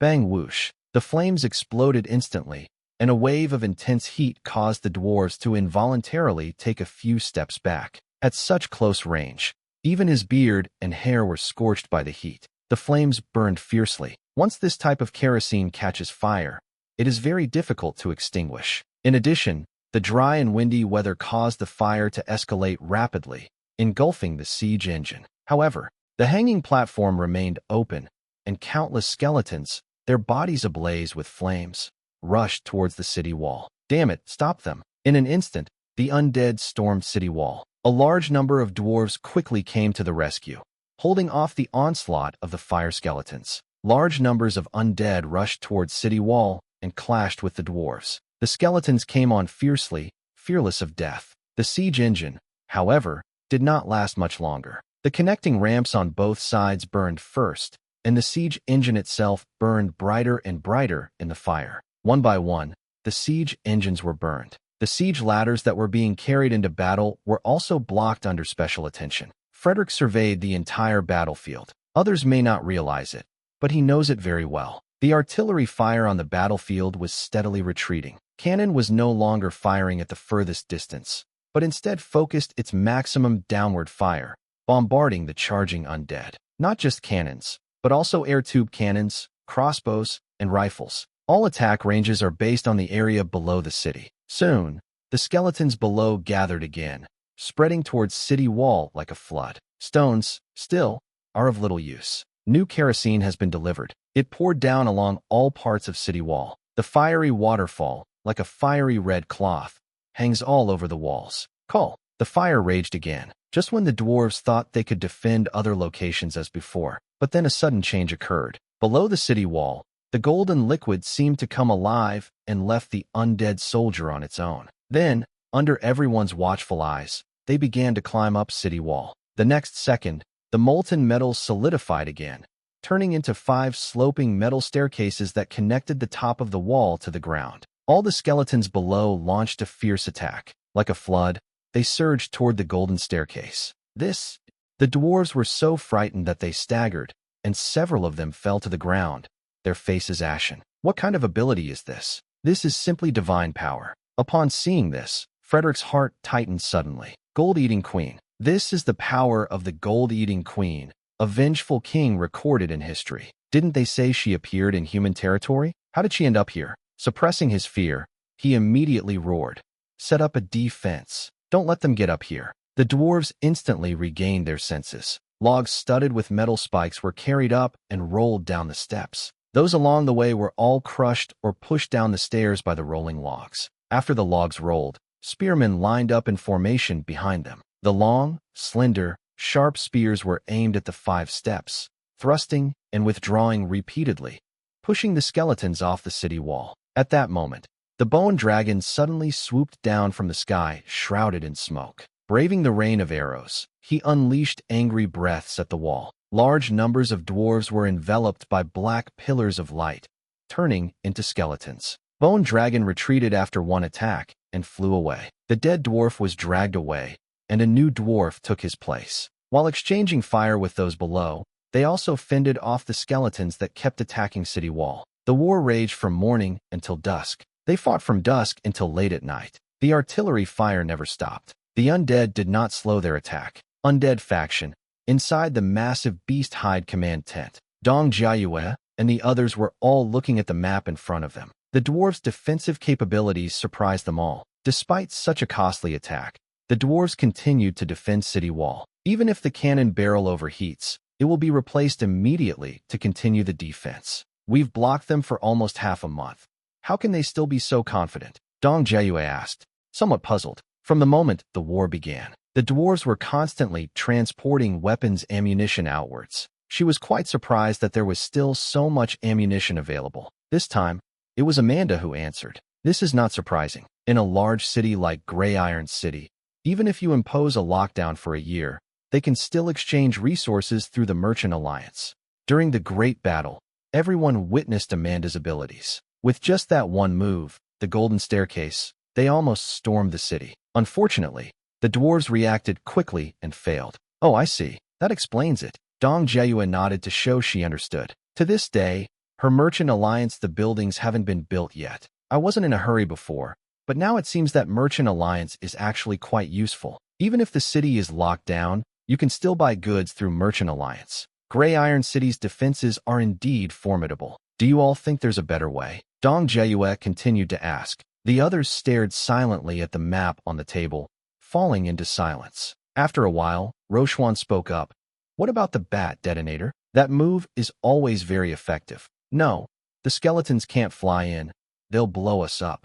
Dong Jiayue shook her head. Bat plus detonator is indeed a good combination. However, the effect was not as significant among the dwarves. If the swarm of bats is unable to fly into the city and is shot down in the air outside the city, then the detonator will fall and kill its own people. The casualties could be significant. Previously, this tactic was not very effective in the 12 cities. It was used in City 11, and it managed to keep the enemy from getting too tired.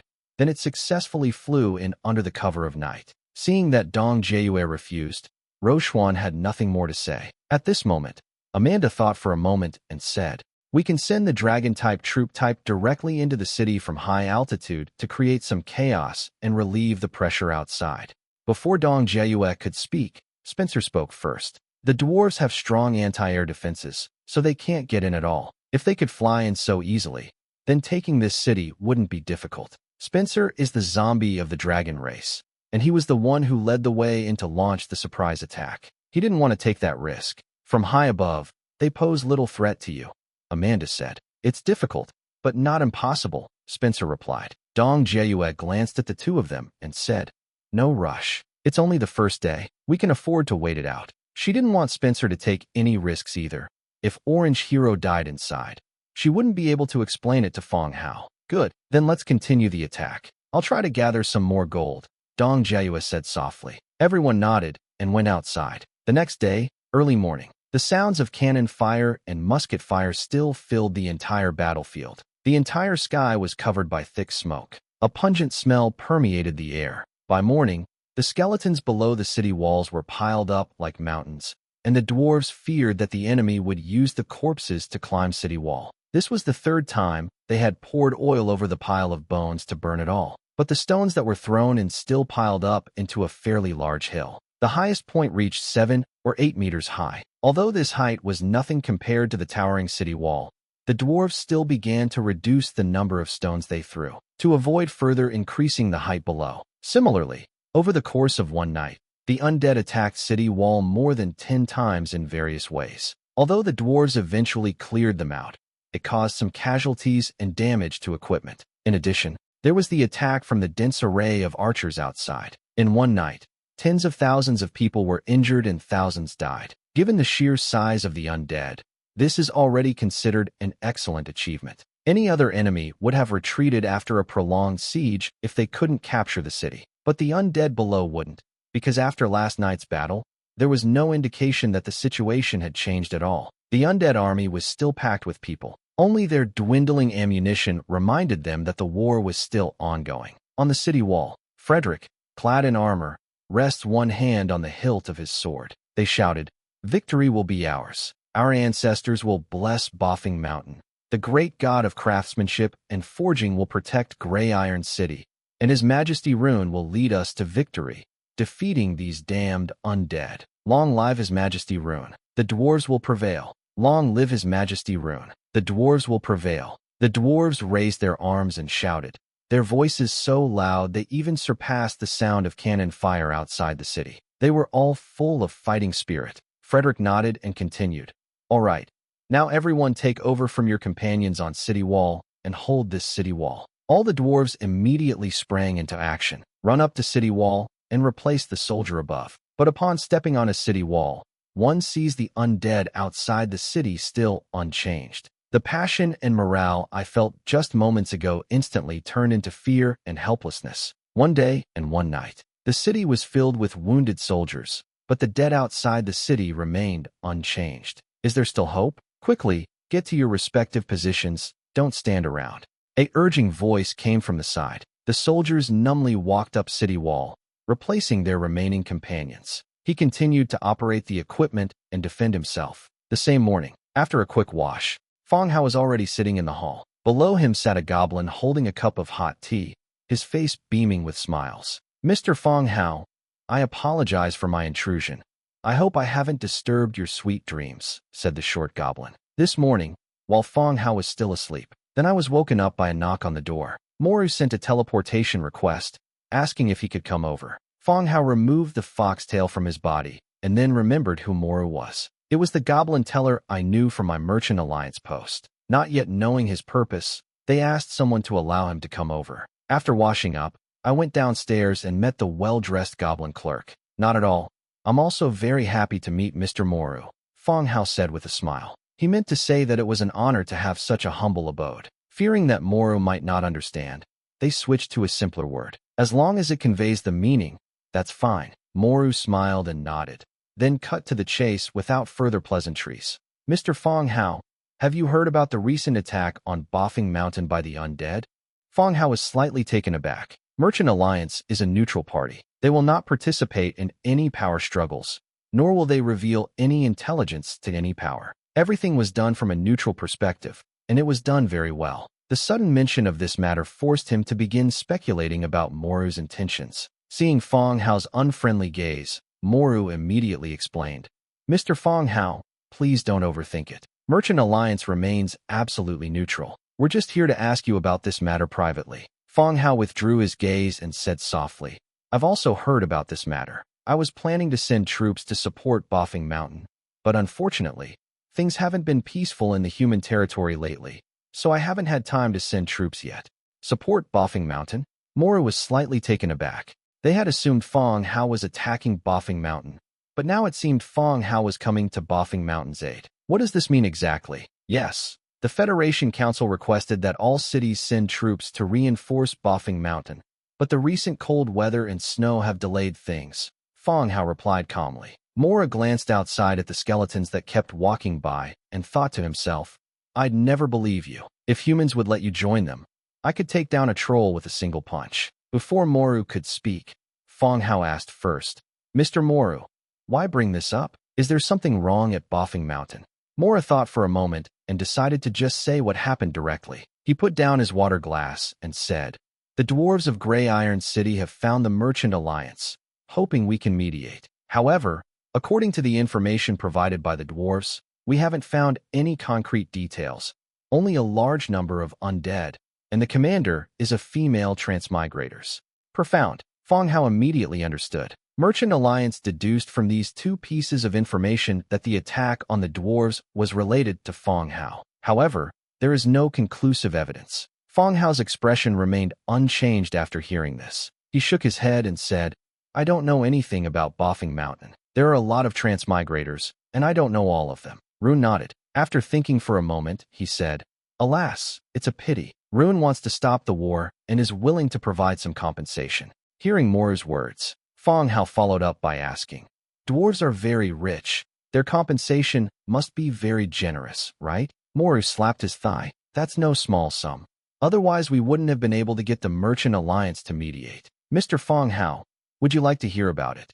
Fang Hao raised an eyebrow slightly. Tell me about it. Moru took out a small notebook, gently opened it, and began to read. 5 million gold coins, 150,000 produced gems, 20,000 pieces of dwarven royal artifacts, and for the next 5 years, a continuous supply of 100,000 rifles, 50,000 cannons, and 20% of the profits from mine. Oh, and 2,000 beautiful dwarven women. That's all. After listening for a while, Moru finally finished reading the above content. It's also clear that the dwarves were impoverished after this battle. There aren't many things that can be offered directly. The most valuable items are provided in installments, including 100,000 rifles, 50,000 cannons within 5 years, and 20% of the profits from mine. These are worth more than 5 million gold coins. This truly represents the maximum exploitation of the dwarves' productivity over the next 5 years. Mr. Fang Hao, what do you think of the dwarves' compensation? Moru asked with a smile. Fang Hao pursed his lips. SOSO. These are just average. Moru was a little unsure of what to say. Haha. What do their affairs have to do with us? Come on.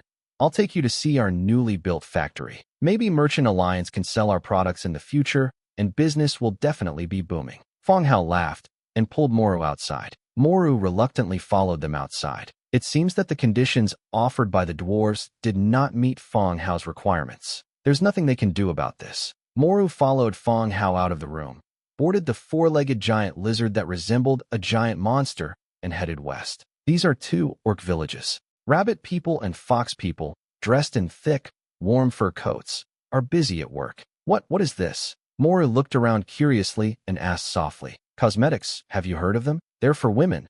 But of course, they're not limited to women, Fang Hao explained as they walked. Then, she took a finished cosmetic from fox people who was passing by and handed it to Moru. Moru gently opened it and looked inside at the powder-like substance. I looked at it over and over. Apart from the beautiful outer box, what was inside? Pink mud. Had it been dried into cakes? This thing, is it edible? Whatever you eat, whatever you put on your face, it's a bestseller in human cities. The market is absolutely great. I plan to put it on the Merchant Alliance for sale. Huh. Do people actually buy this? Moru still couldn't understand what effect this thing could have on her face. If it were him, he would keep the box, but take out the powder compact and throw it away. Of course, the market has already proven it. Seeing that Fang Hao wasn't joking, Moru could only nod. We can try it on your goods and see how well different races accept it. No, these cosmetics need to be taught how to use them. I plan to buy a shop in the base to sell these cosmetics. I've already thought of a location, the one opposite Tavern. Fang Hao continued. Tavern is the place with the largest population of all races. Moreover, 20 Warfire coins are enough for an interracial romance. Setting up a cosmetics store there should have some effect. Of course, making money isn't the most important thing. What matters is brand recognition. Those who can go to Merchant Alliance are leaders from various regions, and seeing the Xianming Tower sign is the biggest form of advertising. Cosmetics on the first floor, clothing on the second floor. By then, their own brand will be known to all forces in the entire region. Moru was even more surprised. Merchant Alliance stores are very expensive and require approval. I know. Mr. Moru will need to help me with the approval process and figure out how to proceed, Fang Hao replied softly. Seeing that Fang Hao was speaking seriously, Moru didn't say anything more. He simply nodded in agreement.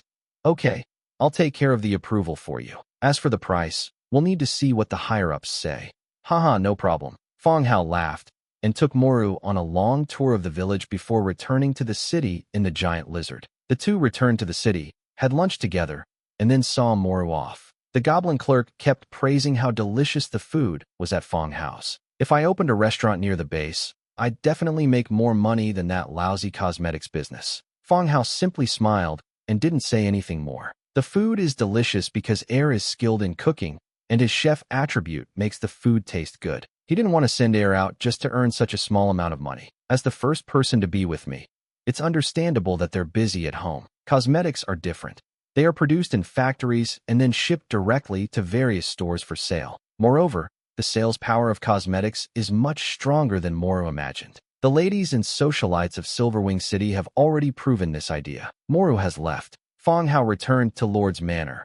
But now that it's cold, there's no way to sunbathe. The rocking chair in the backyard had its curved legs frozen to the ground and could no longer rock. I just sat down in the hall. Footsteps sounded again outside the door. Soon, skeleton merchant Du Jin walked straight in. Du Jin was still wearing a sharp suit and holding a hardwood cane, like a human nobleman or gentleman, without looking at his face. Good afternoon, Your Excellency. Upon reaching the center, Du Jin gave a slight bow. Good afternoon, Du Jin. Is there anything I can help you with? Fang Hao gestured for him to sit down. Du Jin sat down to the side and said softly, Sir, I've come to report on the collection of materials for Wishing Pool. Upon hearing this, Fang Hao immediately perked up. The Wishing Pool was the orange he was rewarded with when he first transmigrated. Blueprint. Its functions are quite amazing. Each week, you can use a fixed amount of basic resources to make a wish, and there is a chance to receive a wish reward. Previously, Fang Hao had been keeping an eye on building materials,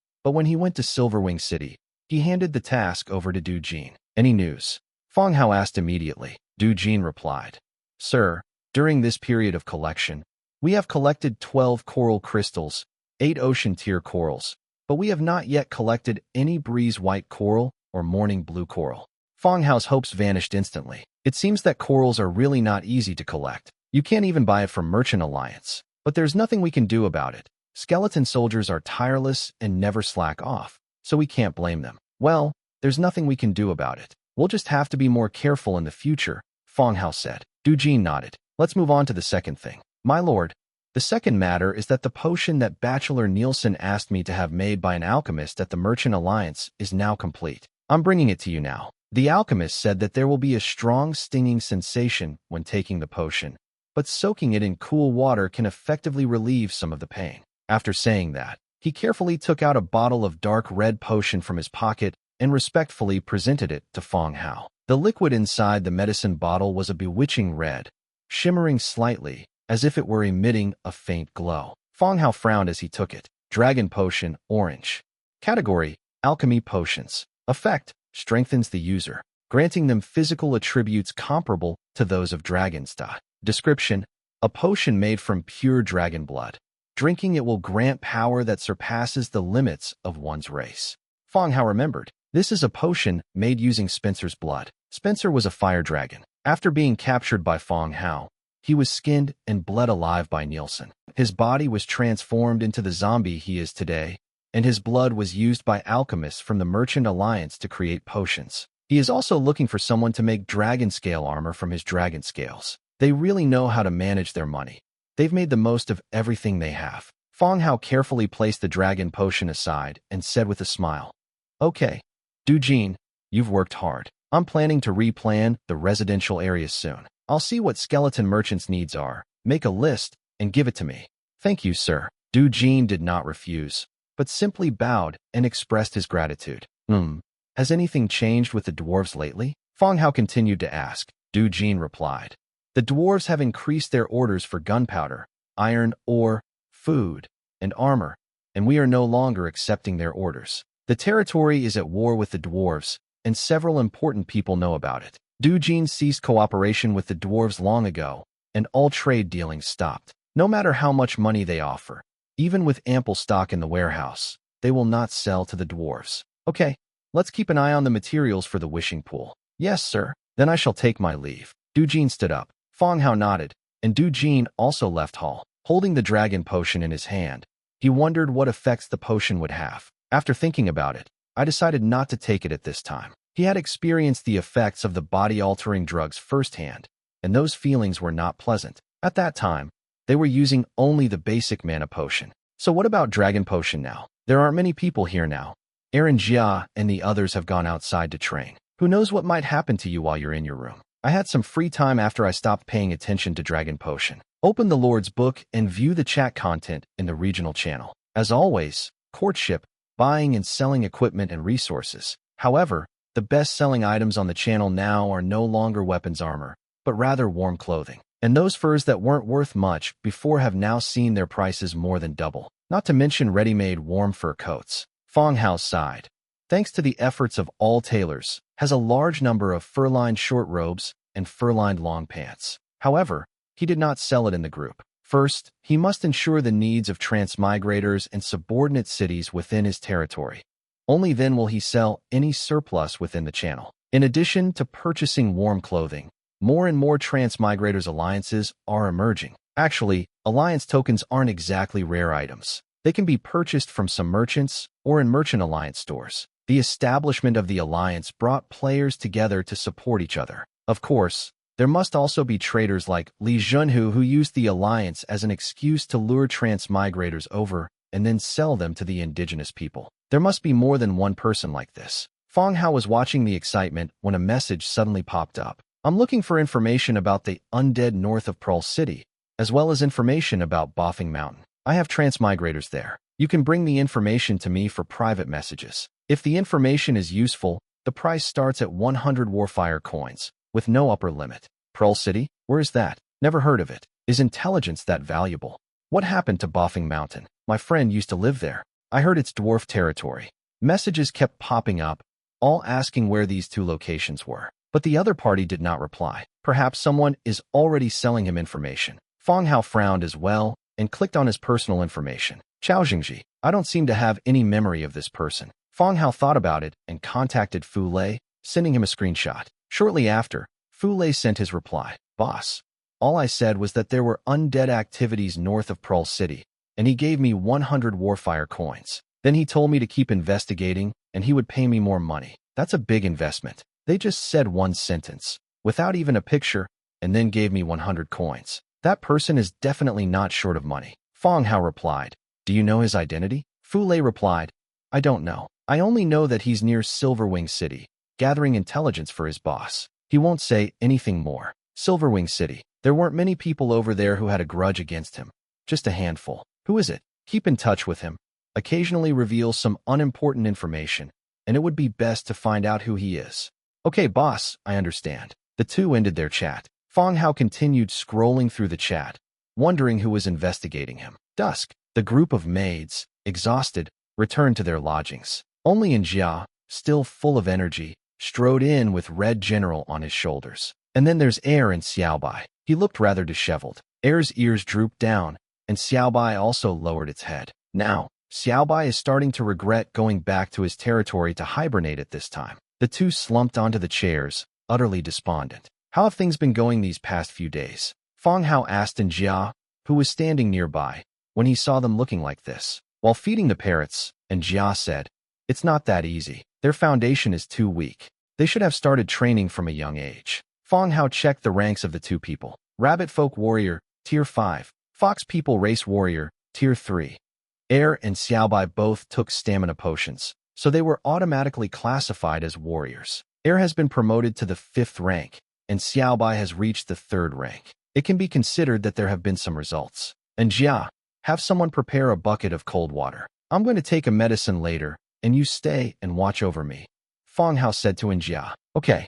And Jia got up and went to the door to instruct the skeleton to fetch some cool water. Soon, in the bathroom, the bathtub was already filled with cold water. Fang Hao tried the water. It was ice cold. After thinking about it, I decided to drink the medicine outside first, and then see how it went before entering the bath. Otherwise, if you drink cold water on a hot day, you'll suffer, not to mention whether you catch a cold. After thinking it over, he simply opened the cork, tilted his head back, and drank it all in one gulp.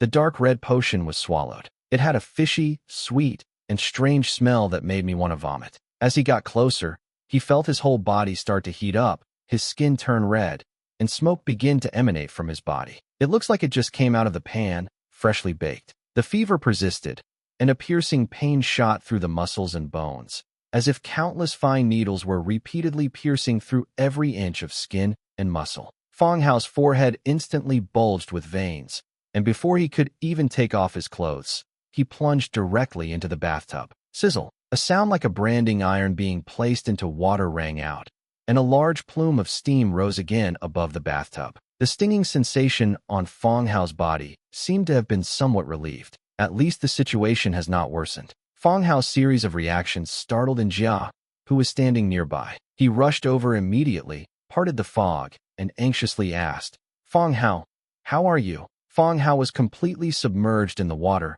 and could vaguely hear the questions from outside. He emerged from the water and said, It's all right.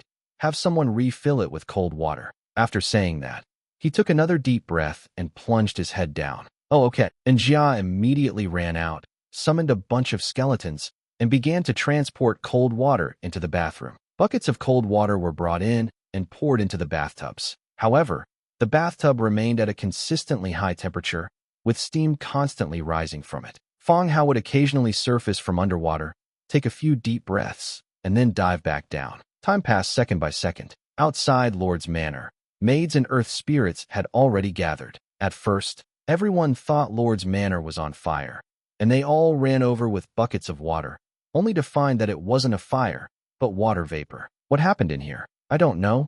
This is Lord's Manor's bathroom. The masters are probably taking a bath. You can't make this much smoke when you take a shower. Could it be leaking? Should we go in and take a look? Maybe the owner is taking a bath. Hey, Seeing a group of rabbits eager to try, Air came out of the room. Air heard Jia describe what happened inside. He gave a brief instruction to the skeletons who were continuing to pour cold water inside, then looked towards the spot where the maids were gathered. It's all right.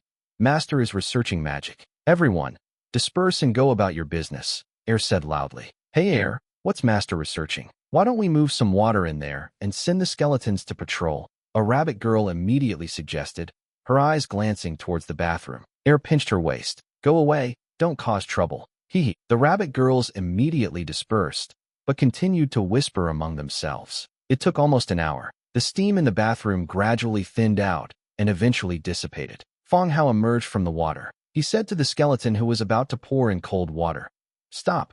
No need to pour it out. Send the water back and continue patrolling. The skeleton, carrying the bucket, hovered in midair, then turned and left. Air and Jia and the others rushed in. Looking at Fang Hao, he asked, How is it? Fang Hao stood up from the bathtub, revealing his fair and muscular physique. Air and Jia and Xiaobai held onto the edge of the bathtub, staring intently at Fang Hao. Compared to before, Fang Hao seems to be somewhat different now. His physique is more athletic, with well-defined muscles that are not exaggerated but perfectly proportioned. Moreover, it seemed to faintly emit a light. It looks whiter and smoother than a woman's. It's somewhat obsessive. What are you looking at? Fang Hao picked up a blanket from the side and draped it over himself. The three women immediately realized what was happening, and their expressions returned to normal. Air said, Xiaobai, go and get the clothes. Xiaobai said, Oh, turned around, and ran towards the door. He quickly ran back and brought over clean clothes. Fang Hao simply put it on and then walked outside. After taking the medicine, he did feel a significant difference. Even without wearing anything, he didn't feel much cold when he came out. What are the effects of this medicine? And Jia asked curiously. The reactions to this medication can be quite significant. At that moment, Fang Hao's entire body was as red as a branding iron, and she even thought the potion would burn Fang Hao to death. Then came bucket after bucket of cold water. That's enough to fill a swimming pool. Anyone else in that temperature would probably freeze to death. But the temperature in the bathtub still didn't drop. Fortunately, the outcome was good, and Fang Hao was safe and sound. It's also clear that his physical condition has improved significantly. Fang Hao didn't answer. Instead, he checked the notification that had just appeared. Unlocked. Dragon's Body. Dragon's Body. 1. Possesses physical strength approaching that of a dragon. 2. Blood contains the power of fire, increasing the power of fire magic by 80%. Wow. It provides two abilities. One is physical strength, and the other is the bonus from fire magic. His initial magical direction was indeed fire magic, but after absorbing the divine essence of lightning, he planned to switch to lightning magic. But now, the flames have become even more powerful. It doesn't really matter anyway. He can learn both spells, which will increase their power and is a good thing for him. It would be even better if each attribute's magic could be increased once. Currently, no specific numerical value has been given regarding the physical strength of the dragon race. It's possible that this ability will have different effects depending on race or individual absorption capacity. We still need to test the effects. What about the light feather short sword? Fang Hao asked. Here it is. And Jia took out a light feather short sword from the clothes beside her. Fang Hao took it and drew out the beautifully designed short sword. I gently tapped it on the back of my hand. The moment the sharp sword tip touched the skin, a ray of light could be clearly seen flowing across it, and a scale-like pattern appeared at the point of impact. The shimmering light flowed along the patterns on the scales, obscuring the sharpness of the sword tip. The flesh dented down following the force, but the skin was not pierced. Wow! The three women stared wide-eyed, looking at what was happening in disbelief. Fang Hao was also somewhat surprised. These scales are somewhat similar to those of Dimitrika, but there are clear differences. Dimitrika has a natural defense system. Layers of scales grow on the outer layer of its body, serving a defensive purpose. Fang Hao's pattern, hidden beneath the skin, only surfaces when attacked, acting as a barrier to block damage. The effect was very good. Oh, I know why your body was glowing faintly. It's the glow of these armor plates. They're so cool. And Jia exclaimed. Fang Hao was also very happy. Come on. And Jia, give me a punch, but don't hit my face, hit my arm. All right. And Jia threw a punch. Bang! A muffled thud, and a fist slammed into his deltoid muscle. Fang Hao's muscles had just tensed when the fist came down. He slid sideways for 3 or 4 meters before coming to a stop. It really hurts, but it's nothing serious. How was it? I just saw it. That layer of armor reappeared, helping you to absorb a significant amount of the power. And Jia said hurriedly as she walked over. Fang Hao rubbed his shoulder. It was indeed true. He was able to withstand Jia's attacks without any harm, demonstrating his strong physical defense. Yes, I felt it too. Fang Hao nodded. Want to try it out with the sword? And Jia was eager to try. Fang Hao hurriedly shook his head. I'm afraid you'll kill me. Hey, why don't you try it? Just prick your thigh. It won't kill you. And Jia said loudly, grabbing his waist. Fang Hao dragged in Jia, who was like a leech, along, saying, Get out of the way. I'm afraid you'll prick me to death. In fact, it is very difficult to test the exact extent of the skin's defensive capabilities. The fact that weapons can withstand a level 3 attack like light feather already demonstrates the resilience of the skin. And Jia's punch also demonstrates the strength of his body. For a melee-focused hero like Jia, the power of his punches is still considerable. With a hero like Jia, plus a sharp weapons, even a true dragon standing here wouldn't dare to let Jia get a taste of his own medicine, let alone Fang Hao. The two playfully wrestled for a while. He slapped Jia's buttocks several more times before the shameless Jia finally let him go. I'm no longer going to investigate the idea of using weapons to stab him. Silverwing City, Suhade's territory. The city wall at level 11 is tall and imposing. The soldier, dressed in church armor, stared coldly down below as he conducted his daily patrol. Inside the buildings, rows of houses are neatly arranged. Beast-hide windows were installed in every household to keep out the biting cold wind. Inside Lord's Manor, the Russian Suhade is located near the fireplace. I sat on the soft sofa with my legs propped up on the footstool in front of me. 2 young and beautiful girls were massaging his legs and shoulders. Not far away, another transmigrators dressed in heavy fur sat quietly to the side, holding a cup of hot tea. Chao Jingji, what did you find today? Suhade asked with his eyes closed. The man sitting quietly to the side immediately put down his teacup and hurriedly said, Lord Suhade, I have inquired through various channels and learned from several transmigrators that there are indeed undead north of Pearl City, and quite a few of them. The battle at Boffing Mountain is very intense, and the sound of artillery fire can be heard from a great distance. The fighting has been going on for several days now, and the sound of artillery fire has never stopped. Chao Jingji was the transmigrators who inquired about information in the channel. Unfortunately, they didn't get much information, and what they did get was rather basic. That's all. Suhade asked, somewhat displeased. Do I even need to ask about this information? He could guess it himself. Chao Jingji immediately said, Sir, we must gather information gradually. If we reveal any useful information directly, it is very likely that it is an enemy trap. Suhade opened his closed eyes and stared at Chao Jingji. You're right. Chao Jingji felt a chill run down his spine from being stared at so intently that he almost knelt down to apologize, but he never expected to hear such a thing. After thinking for a moment, he continued, I have paid the people who provide the intelligence a certain reward and promise that as long as the intelligence is useful, the reward will be satisfactory. These people need money in winter, so it won't be long before they get useful intelligence. Suhade nodded and said indifferently, Well done. Don't worry about spending more money. As long as you get the information, I'll compensate you however much it costs. Chao Jingji immediately smiled and said, You are so generous, sir. I will definitely do good for you.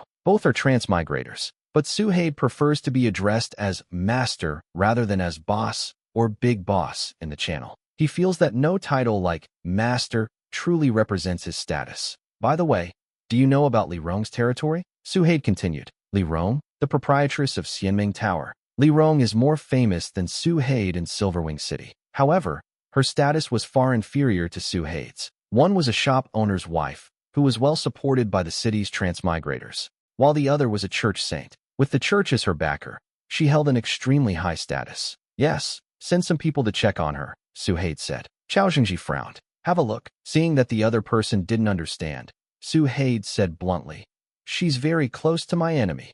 Upon hearing this, Chao Jingji understood the true meaning behind his observation from the air. It's nothing more than going to cause trouble for the other party. This made Chao Jingji hesitate, as he had only recently started working for Suhade. Li Rong, in Silverwing City, transmigrators hold a very high position in the hearts of the people. He believed that as long as Li Rong raised his voice in Silverwing City, every household's transmigrators would come out with pots and pans and fight to the death. Going to cause trouble for her seems like making an enemy of yourself. Just as he hesitated, Suhaid spoke up.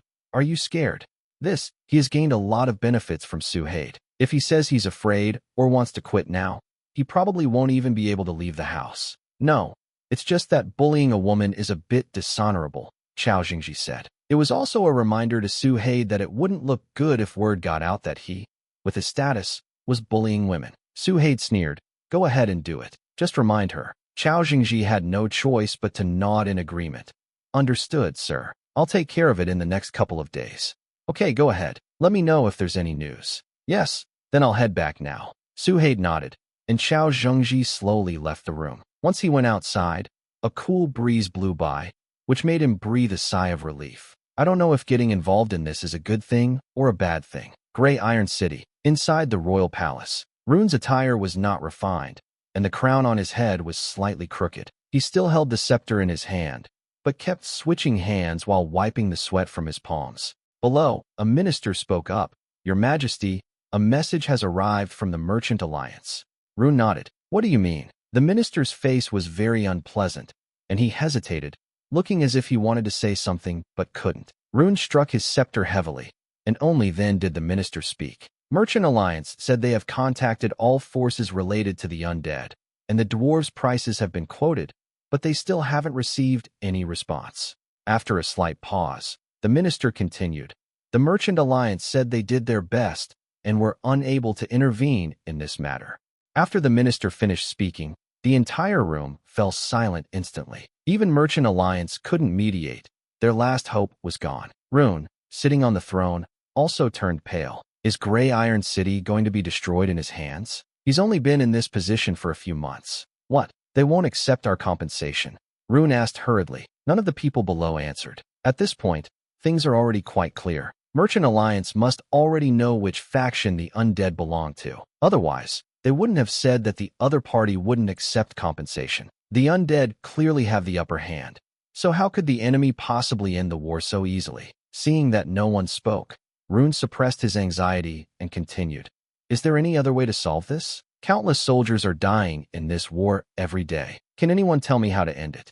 Silence remained below. The ministers who used to be so active and eager to show off their talents to Rune all suddenly became mute. They all looked tense, their eyes darting around. Everyone has no other choice but to look for a way out in their hearts. They didn't want to perish here, along with the city. Speak, Rune roared. Everyone froze, their expressions turning blank. A minister stepped forward and said tremblingly, should we continue negotiating with the commander of the undead? Let them set their own conditions. We must first protect Gray Iron City. Many people loudly agreed with this statement. If they don't like the conditions offered by our side, then let them say what they want. If they want something, just give it to them if they have it. Hearing the discussion, another minister sneered and said, go ahead and negotiate. Let's see how you manage to get in touch with the enemy commander during the battle. The ministers fell silent again. Even though Gray Iron City has secret passages leading out, no one can get close to the enemy commander. If they had that ability, they would have just assassinated him.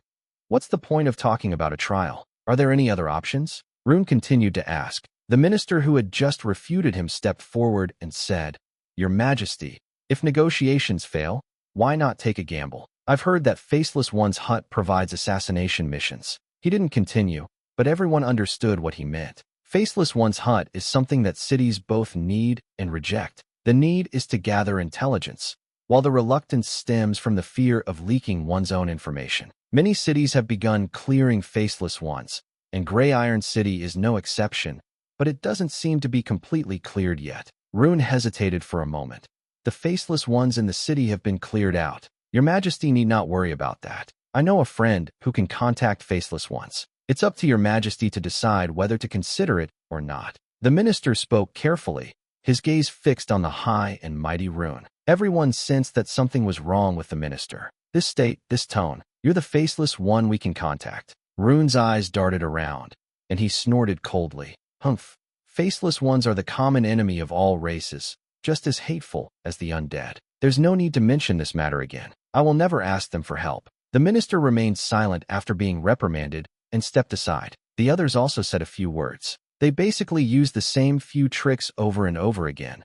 There's no effective way. The discussion yielded no results, and the meeting ended shortly afterward. After everyone left, inside the royal study, Rune didn't have to wait long before he saw a servant leading a minister in through the back door. "Your Majesty," the minister bowed. Rune nodded and said softly, "Do you have a way to contact them about faceless ones?"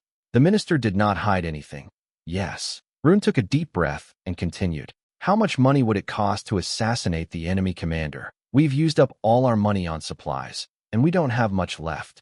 The minister smiled and said softly, "Your Majesty, faceless ones are free." Rune frowned. "No money? Then what do you want?" Now he was certain that the minister was a member of Faceless Ones. But now he can't touch him, and he has to rely on him to save Grey Iron City. However, not asking for money is even more serious than asking for money. Faceless Ones wants your Majesty to join them and become a member. In return, Faceless Ones will help you solve problems, assassinate the opposing commander, and even investigate and kill the mastermind behind it. The minister's tone was calm and confident. Rune felt a surge of anger instantly rise within her. This is blatant coercion, forcing him to join Faceless Ones. After he became Faceless Ones, the entire Grey Iron City and the dwarves came under his control. Faceless Ones, those damn crawlers, what huge ambitions they have. In a fit of anger, Rune was about to slam his hand on the table, but his outstretched hand fell back down. What can he do now? Is Grey Iron City,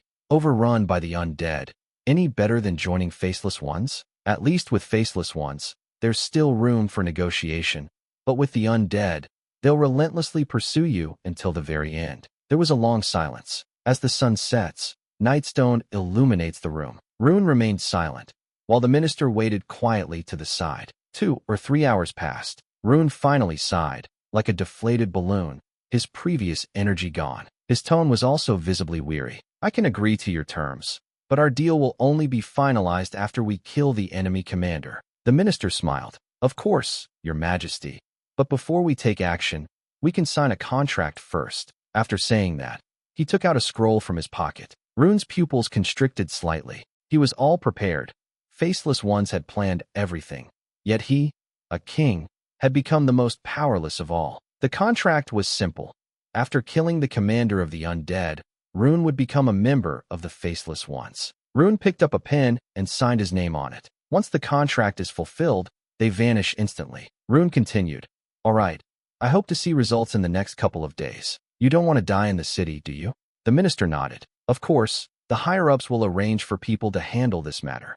"Humph, that's for the best. Then, Your Majesty, please rest. I will not disturb you any longer." After the minister finished speaking, he left the study directly. Rune was left alone, sitting at his desk, staring blankly out the window, with the constant sound of gunfire in his ears. The next day, the sun shone through the window, casting a warm glow. Fang Hao woke up from his dream. Under the warm blanket, Air and Jia and Xiao Bai were still fast asleep. Dragon Potion enhanced his physical abilities in all aspects. Even in a series of back-and-forth battles, Fang Hao maintained a clear advantage. I woke up the next day feeling refreshed and energetic. I rubbed my eyes and first glanced at Lord's book, but there were no new messages. He then walked past the 3 sleeping men and got out of bed to wash up. As soon as I went downstairs, Maids was already up. He was peering inside through the door frame. "What's wrong?" Fang Hao asked curiously. "And Jia hasn't gotten up yet." Maids asked hurriedly. Fang Hao understands. Otherwise,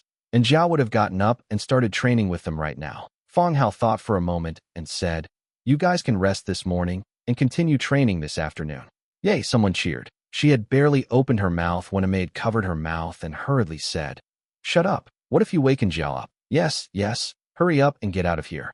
The maids hurriedly whispered. Rabbit maids are actually quite young, generally around 17 or 18 years old, or even younger. In the modern world, this age is typically a time when people love beauty and enjoy playing. Unfortunately, the world is like that.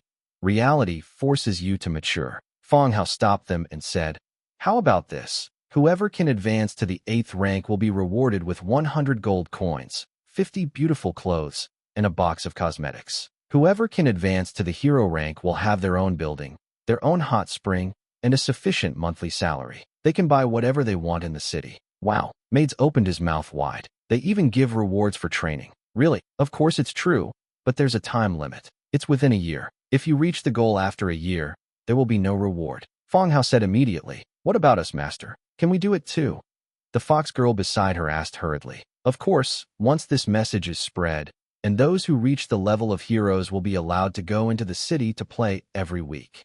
Maids stared wide-eyed, their faces filled with longing. They whispered a few words to each other, then immediately ran downstairs to spread the news. Not long after, when Fang Hao returned, he saw the maid go upstairs and pull the dazed Njia downstairs. They insisted on training no matter what, leaving Njia completely bewildered. Lisis, temple, an elderly priest of Miriam, wearing a beast-hide cloak, stood in the center of the open space in front of the temple. Behind them were truckloads of supplies that had arrived the night before. Ahead, the area was filled with city residents. In winter, these people become pale and thin, and their bodies tremble uncontrollably when the cold wind blows. Miriam raised his wooden cane and banged it hard on the side of the cart. Silence. Listen to me. Silence. The crowd below gradually quieted down, and they all looked up at the elderly but energetic priest Miriam. I don't know when it started, but this stubborn and mean old priest. I seem to have become younger,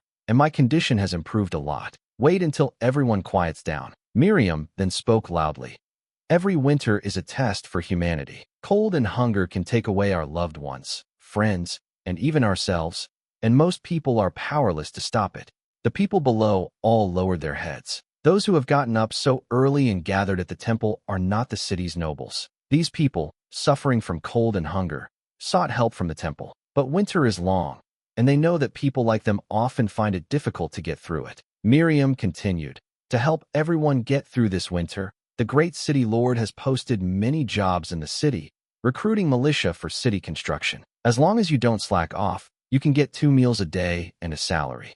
Lord, city lord? Everyone looked at each other. Is the priest of Miriam senile? Why didn't they mention the god of light's blessing today, but instead spoke of the great city lord? Profound. Yes. How could the gods see their suffering? Priestess Miriam, it's freezing cold here. How can we build a city? We can't even dig up the ground, someone immediately shouted. Miriam glanced down at the dirty-looking boy in the crowd. A smile appeared on his wrinkled face. If you can think of this, how could the city lord and his wife not? Many people need this job to get through this winter. Everyone except those who are extremely slow-witted understands what this means. The purpose of assigning these tasks at this time is to provide employment for more people. Oh, I understand. Miriam looked at everyone again and said loudly, "Do you see the carriage behind me? This is the supplies sent by the city lord. After registration and identity verification, each family will receive furs and herbs to keep warm during the winter."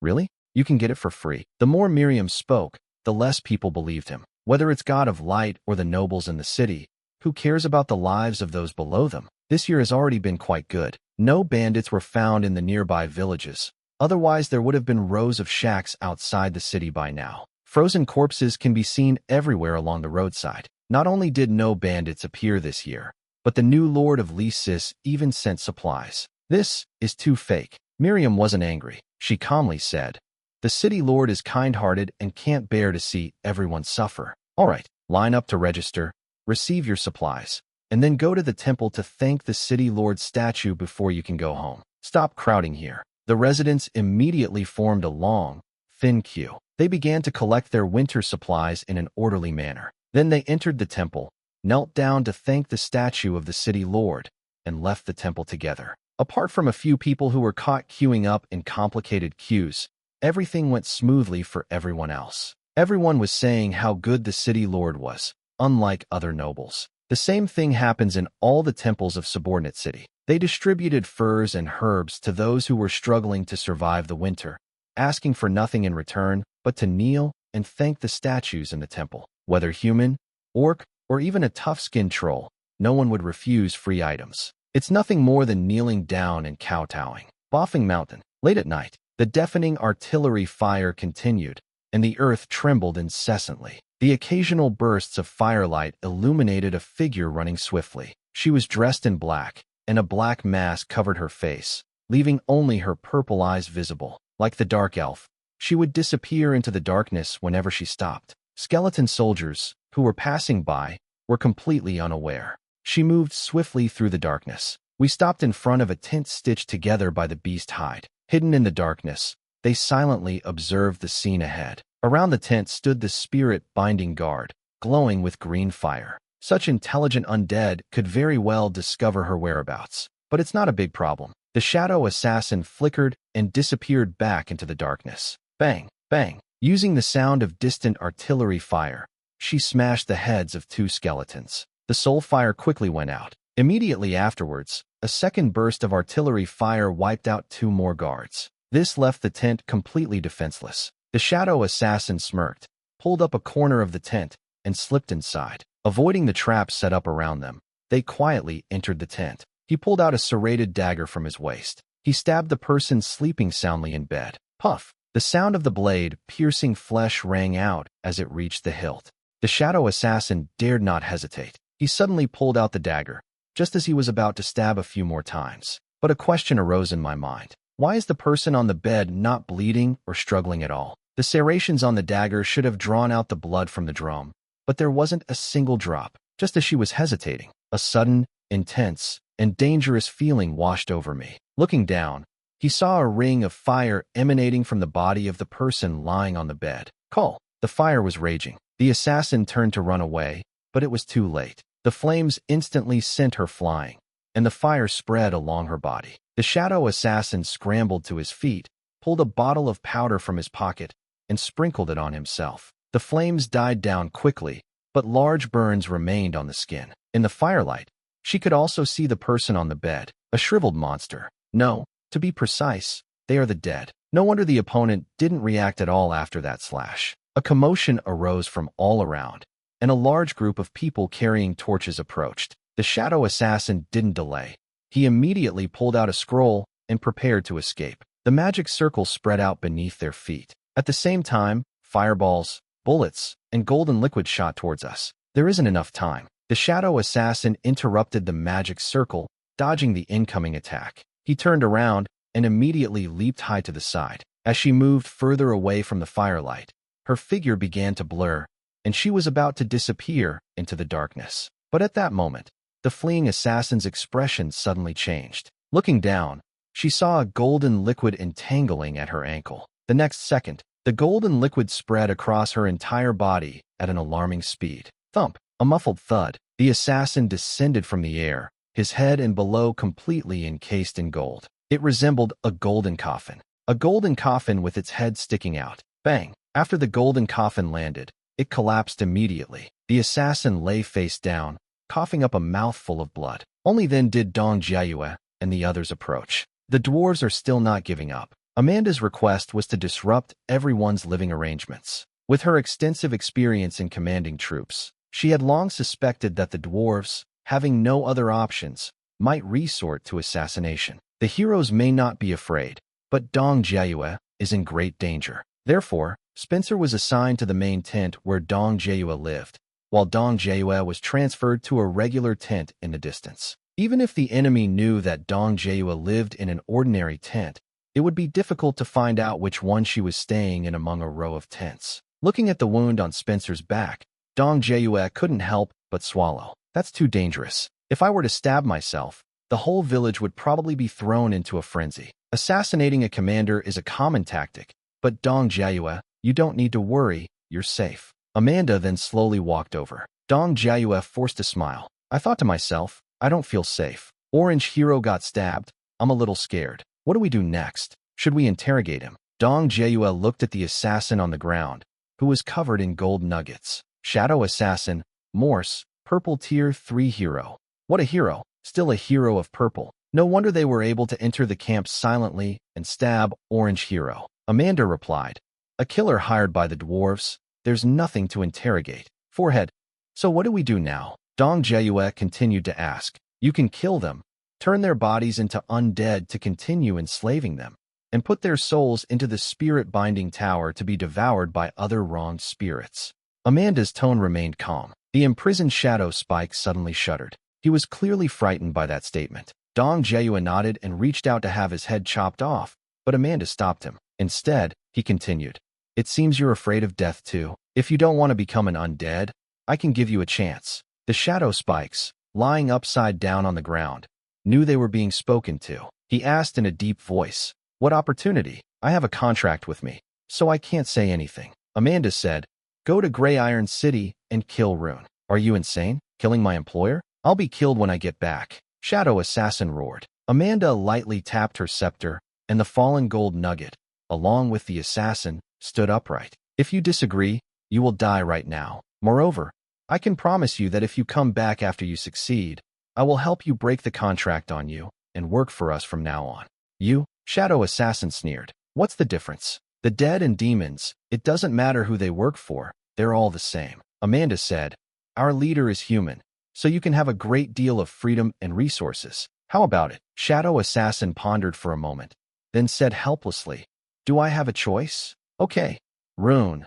I want him dead, and I want Hero Alter to never be resurrected," Amanda said. He reached out again, and a stream of golden liquid flowed into the assassin's nose. The assassin began to struggle violently, but was unable to break free. She could clearly feel fluid flowing into her brain and gathering in the area of her head. "What are you doing?" she roared. Amanda's voice remained calm beneath the mask.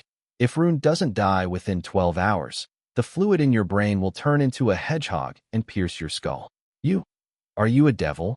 the assassin said through gritted teeth. "What do you think?" Amanda's scepter moved slightly, and the gold nuggets on the assassin's body turned into liquid and returned to the necklace around his neck. The assassin was free to move around, but his eyes remained fixed on Amanda. His eyes held anger, fear, and doubt. 12 hours, remember that. With that, he turned and left. Dong Jieyue also left without lingering. After hesitating for a while, the assassin turned and disappeared into the night. Back at my lodgings, Dong Jieyue immediately mobilized 20,000 undead soldiers to surround all the tents. They left no gaps, fearing that someone might assassinate them in the middle of the night. Time passed little by little. The following evening, the sky began to darken. The enormous beast hide tent was ripped open. A figure covered in blood, with a cold expression, entered the tent. "Just toss it around." Glug glug. A human head rolled at the feet of Dong Jieyue and several heroes. "This is the head of a dwarf, a thick beard,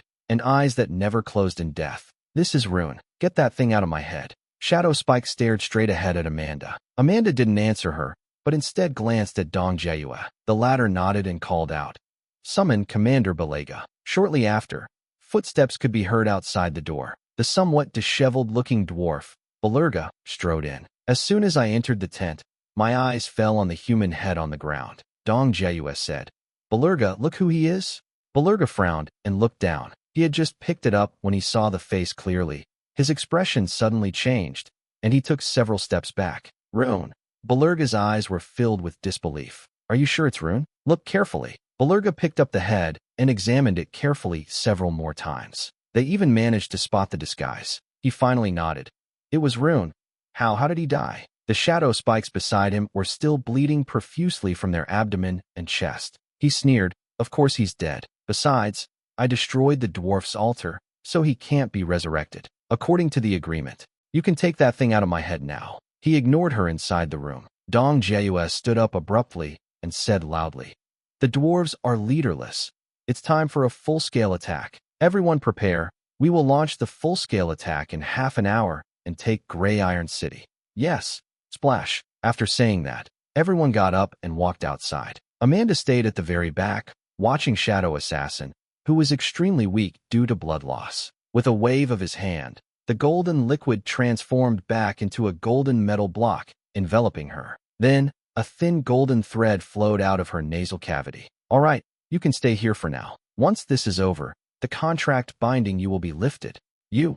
Shadow Assassin wanted to say something, but Amanda had already left. She knew she couldn't break free from this constraint. He could only close his eyes and say nothing more. But you can feel it. The earth trembled more violently, and the artillery fire became increasingly intense. "Damn it!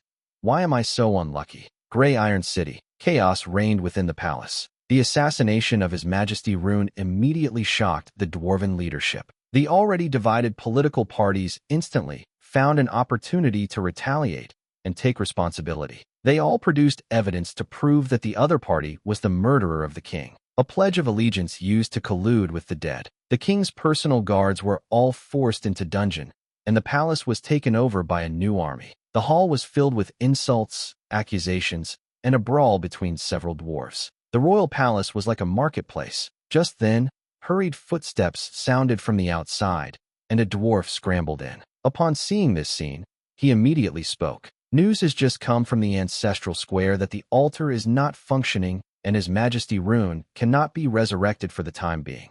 The announcement to the dwarves was not loud. It was as if a mute button had been pressed. The entire palace instantly fell silent, so quiet you could hear a pin drop. Everyone stared intently at the dwarf servant before them, as if trying to find some flaw in his face. "What did you say?" "You must take responsibility for your words," said an elderly minister. The dwarf servant's legs trembled even more violently as he stammered. "News has come from the ancestral square that the altar has been damaged and cannot be resurrected for the time being." "When will it be repaired?" someone asked. The servant replied, "They said the damage is severe and the warehouse is short of materials, so it will take some time." Wow. As soon as these words were spoken, the entire room erupted into chaos. No one argued about who was responsible anymore. Instead, they began to worry about their own lives. The undead are fighting fiercely outside, and His Majesty Rune is unable to be resurrected. Throughout the city, various factions were scattered, and without a leader to restrain them, how could they possibly withstand the attack of the undead? It's only a matter of time before the undead break through. The scene became even more chaotic. Before long, people began to leave quietly, one after another. Even the soldier commanders who protect the royal family have begun to leave in large numbers. In the blink of an eye, only a few people remained in the palace, their faces filled with sorrow. At City Wall, the roar of cannons filled the air, and smoke billowed everywhere. The whole world seemed to be shrouded in thick smoke, and visibility was affected. Outside City Wall, the land was ravaged, and shells left numerous deep craters in the distance. At the edge of City Wall, skeletons, rubble, and would have formed a slope more than 10 meters high. The oil had run out, so the dwarves poured a layer of cold water on City Wall. Once frozen, the slippery surface prevents the undead from climbing. Boom! A shell exploded at the edge of City Wall. Pebbles flew everywhere. The dwarf General Frederick shook off the sand and gravel from his body. Looking down along City Wall, the view grew increasingly cold and gloomy. The spirits outside the city all came to life. The number of attacking undead has increased, and various siege weapons have re-entered the battlefield. This is the final assault. Quickly, spread the word and have all the other regiments come over. The enemy is about to launch a general offensive. Also, move the equipment from the warehouse over, Frederick shouted. The dwarf beside him listened attentively. Amidst the roar of artillery shells, remember the general's orders. Yes, General. After saying that, he turned and ran down. This person just left. Whoosh whoosh. A series of piercing sounds rang out. 3 flares suddenly shot into the sky. Asterisk smack. Smack. Smack.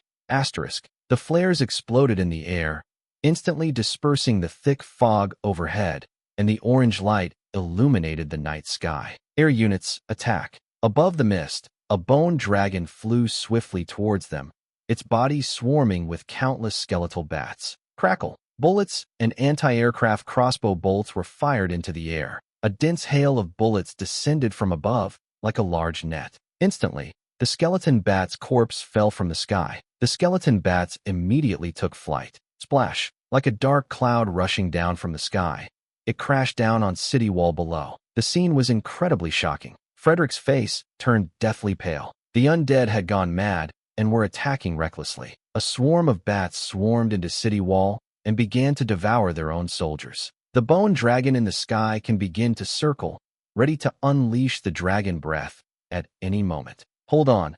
The other legions are on their way. Everyone hold on. Frederick shouted, encouraging his soldiers. No sooner had the words left his mouth than a whooshing sound echoed in the sky once more. A dense barrage of arrows rained down upon them. Large numbers of dwarves were struck by arrows and fell to the ground, groaning in pain. As it drew nearer, the black magic bullet once again drew an arc, like the sky obscuring the heavens. It exploded far away on City Wall. Bang, bang, bang. The dwarves who had not yet left were bombed again. Corpses and equipment were thrown into the air, and negative energy filled the dwarf ranks. The undead, as if possessed, launched an attack without regard for the cost. Shattered bones rained down relentlessly, and the skeletons below the city surged forward, trampling and crowding each other as they began to spread upwards. Dwarves came up in batches and died in batches. One group dies, and another rushes in, using every little gap to block the dwarves' attack. The dwarfs still held a glimmer of hope. With reinforcements, as long as the rest of the shifts return, there is still hope of holding City Wall. However, time passed little by little. The golden staircase of the undead reappeared, but the dwarves were no longer numerous enough to withstand the large-scale attack. Frederick kept looking back, his eyes filled with anxiety. At that moment, he finally saw the soldier who had gone down to deliver the orders. He came running with only 1,000 men. Frederick's heart sank. He asked, "Where are they? What happened?" Soldier's face was grim. He pulled Frederick aside and said, "General, His Majesty Rune has been assassinated. The altar cannot be revived. Many ministers in the city have fled, and the quartermaster is nowhere to be found. I have only managed to gather this few men back." Frederick was struck dumb. Rune is dead, and the rest of the people escaped. While they were fighting desperately at the front, the others at the rear fled first. "A damn bunch of scum," Frederick cursed loudly. Looking back at his own soldiers, he felt a sense of confusion in his eyes. What should he do now? Frederick looked at soldier beside him again and ordered, "Take your men and burn down the military supplies warehouse and the warehouse immediately. Leave not a single piece of paper behind." "Yes, General."